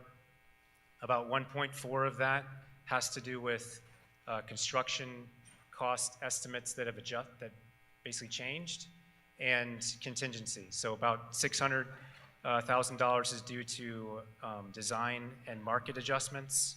$800,000 is due to contingency, so that's 1.4. The remaining $400,000 is due to a minor change in scope, which is due to some requirements from the Department of Environmental Protection, and the additional engineering management costs associated with the additional work we need to do. So just to refresh, in February of 2022, we developed the $6.4 million conceptual design costs. So it started at 6.4, you approved 6.4 in March of this year. So we started at 6.4 in February of 2022. That summer is when we took that number, applied to the DEP for enrollment in a loan program that would allow us to get a 0% interest loan to fund this project. In March of, that was summer of 2022. In October of 2022, you approved design funding that we then took to produce a design for this project. In March of 2023, so this year, you approved the 6.4 for us to move forward with this project. In May of this year, we were notified that our application that we sent in last year, or sorry, 2022, was accepted. So we've basically narrowed the pool. So a whole bunch of people applied. They only accepted a few. We were one of the few, and so the DEP accepted us through this Clean Water Trust and said you can apply to borrow this money. So that was just to get us to the point where we could apply. So that happened in May of this year, where we were told we could get this money if we applied for the loan. So in September, we completed the design that you funded last October. Now we're at 90% design. So the conceptual design cost from February of 2022 is now a fully designed cost in September of 2023. So 15, 16, 18 months later. So September of 2023, we identify, because we now have a final design and some adjustments required by the DEP, that our cost is now $1.8 million more than we anticipated it to be. Then in October, so just last week actually, we submitted, because that was the deadline, for our application to apply for this loan that we requested $8.4 million for this loan. And that loan gives us a 0% interest loan when we get it. We can't take $8.4 million if the town doesn't say we can borrow $8.4 million or $8.2 million. So we applied for this loan at 8.2, but we are only funded by the town for 6.4. So we need to make up that delta so we can accept whatever so then the bid comes back at whatever number, assuming it's under 8.2. We now have the appropriation from the town, and we have the approval from the DEP to get a 0% interest loan, and then we can move out with the project, which we expect would happen in next spring, summer timeframe. So we're asking for more money. It's a lot of money. I can't make it any smaller. We can certainly do what one of the suggestions in the, from the finance committee is that to try and make it cost $6.4 million, and we can try to do that. But when it comes back at 7.4, then we're not doing the project because we don't have the money. So, and if we delay our appropriation, then we will miss our opportunity to get this 0% interest loan, which is pretty significant over a 30-year loan. So, so that's where we are. Nobody likes to hear it. I certainly don't. But if we want to be successful, I think we need to increase the amount of money we appropriate, and then we'll see what the bids turn out to be next spring. Thank you, Mr. Payne. Any discussion? Questions, comments? Seeing none, our action comes on Mr. Payne's motion that I will save me having to read it. It's up on the screen. I followed along and he read it the way it's printed there. So when the light goes green, pressing 1 is a vote in favor of Mr. Payne's motion. Pressing 2 is a vote in opposition. Voting has begun.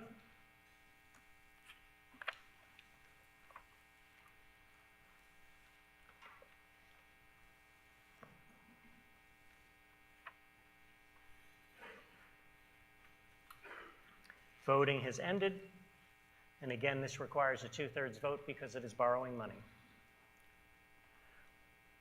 We have a vote of 135, 135 in favor, 17 opposed, 17. That is a 2/3 vote. The motion carries. On to Article 14, dealing with amending the general bylaws related to the Affordable Housing Trust. Mr. Bain?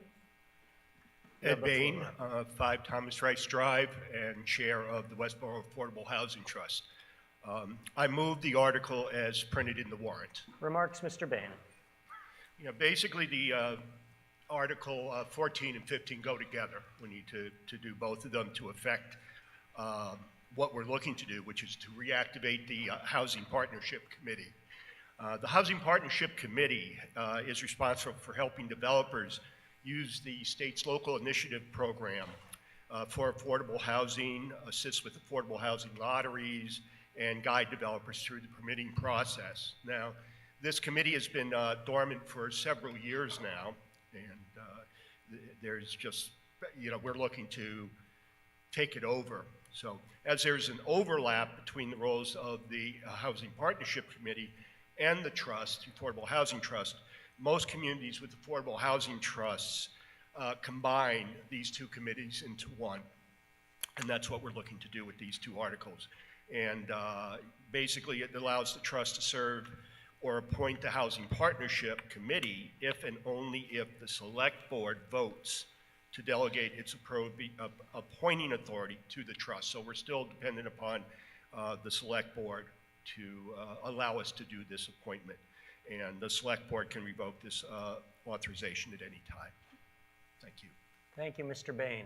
Any questions, comments, further deliberation? Yes, Ms. Nurse. You can either come up to this microphone, or if the Select Board microphone is working, you can do that. See how we can do this as efficiently as possible. Okay, speak a little louder, or hold it right up to your mouth, maybe. Is it actually on? Oh, there we go. Hazel Nurse, 80 Nurse Street. The Planning Board voted at its October 3rd meeting to support both Articles 14 and 15. Okay, so for those who couldn't hear, Ms. Nurse was reporting that the Planning Board has voted to support both of these articles. Any other comments or deliberation? Yes, Mr. Buleary. Can you get up to the back standing microphone, if that's quicker? Thank you.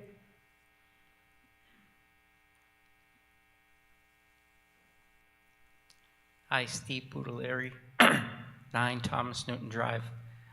I don't know, I read this and it seems like it takes the appointing authority away from the Select Board and gives it to the Affordable Housing Trust, and that takes away a check and balance that I think is important in these matters. Any comments on that, Mr. Bain? Yeah, no, actually the Select Board, as I think it's mentioned in the article, they retain the rights to, at any point, pull back the appointing authority. So they'll grant it to us, hopefully, so that we can we can take members from the existing Affordable Housing Trust plus other people, volunteers that we can recruit to form up the Housing Partnership Committee or revitalize it. Because a lot of the work in the two bodies is very, very similar, and the knowledge base is very, very similar. But we're not giving up the ability for the Select Board to control, ultimately, the appointing authority. It does seem to give the Affordable Housing Trust more control over the HPC. And, if the Select Board wanted to, it could impose itself, but taking an action, not taking an action is easier than taking an action. And they also have to always be watching. I understand, Steve. Just to reiterate, the Select Board did vote 5-0 to support this article. Mr. Edinburgh, do you have other remarks, or can I just say? Okay. Seeing no one else, our action comes on Mr. Bain's motion to move the article as printed in the warrant. A bylaw change is a majority vote. When the green light goes on, voting will begin. Voting has begun.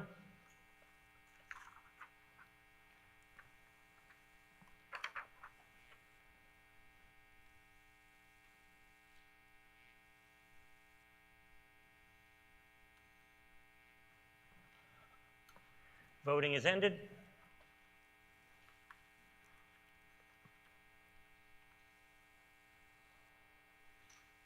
We have a vote of 128, 128 in favor, 10 opposed. That is a majority vote. We now move to Article 15, dealing with amending the town charter, also related to the Affordable Housing Trust, and also related to the action taken on Article 14. Mr. Edinburgh. Thank you, Mr. Moderator. Alan Edinburgh, 8 Nash Street. I move the article as printed in the warrant. Thank you. Remarks, Mr. Edinburgh. No really further remarks other than to reiterate what Mr. Bain said earlier. This gives the select board the authority, should it choose to delegate appointing authority to the housing, for the Housing Partnership Committee to the Affordable Housing Trust. This allows the trust to act as a committee in the whole and start working and providing the functions of the housing partnership immediately while we recruit and train members of a housing partnership committee. At any time, the select board is free to take another vote and pull that control back to the select board. We believe this is the fastest mechanism to get the committee up and running and being effective for the town of Westborough. Once again, so the planning board has told us earlier that they voted in favor. I want to just make one note before we start deliberations. The article information saying that this motion requires a 2/3 vote is incorrect. It requires a majority vote. An earlier version of the way this was written required the 2/3 vote, and that wasn't caught in time for the publication. So we will have a vote on this once deliberation is done, but it just requires a majority vote because it's just authorizing the select board to petition the legislature. The charter change would not take effect unless and until the legislature approves it. With that said, any further discussion on Mr. Edinburgh's motion? Seeing none, our action comes on Mr. Edinburgh's motion to move the article as printed in the warrant. When the green light goes on, voting will have begun. Voting begins.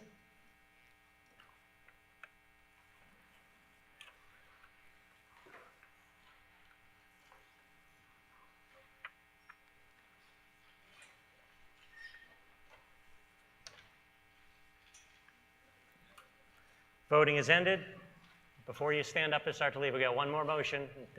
So just, you can start quietly moving, but we're not quite done. We have to dissolve the meeting first. We have a vote of 134 in favor and 5 opposed. The motion carries. That is a majority vote. Mr. Keogh.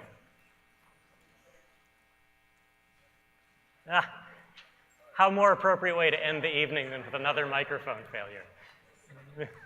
Hello. Thank you to all our volunteers this evening who made this town meeting effective. I move that we dissolve the October 16th, 2023 special town meeting. Why don't you, well, the light goes on. If you're in favor of dissolving the meeting and going home, press 1 while you go and return your voting device. And again, we'll see how the vote goes. Voting has begun. Pressing 2 if you want to stay, though I think the custodians want us to leave. We'll wait for the vote.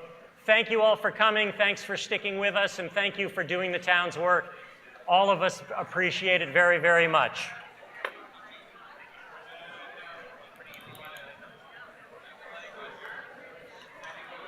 With a vote of 124 in favor and 6 opposed, the special town meeting is dissolved.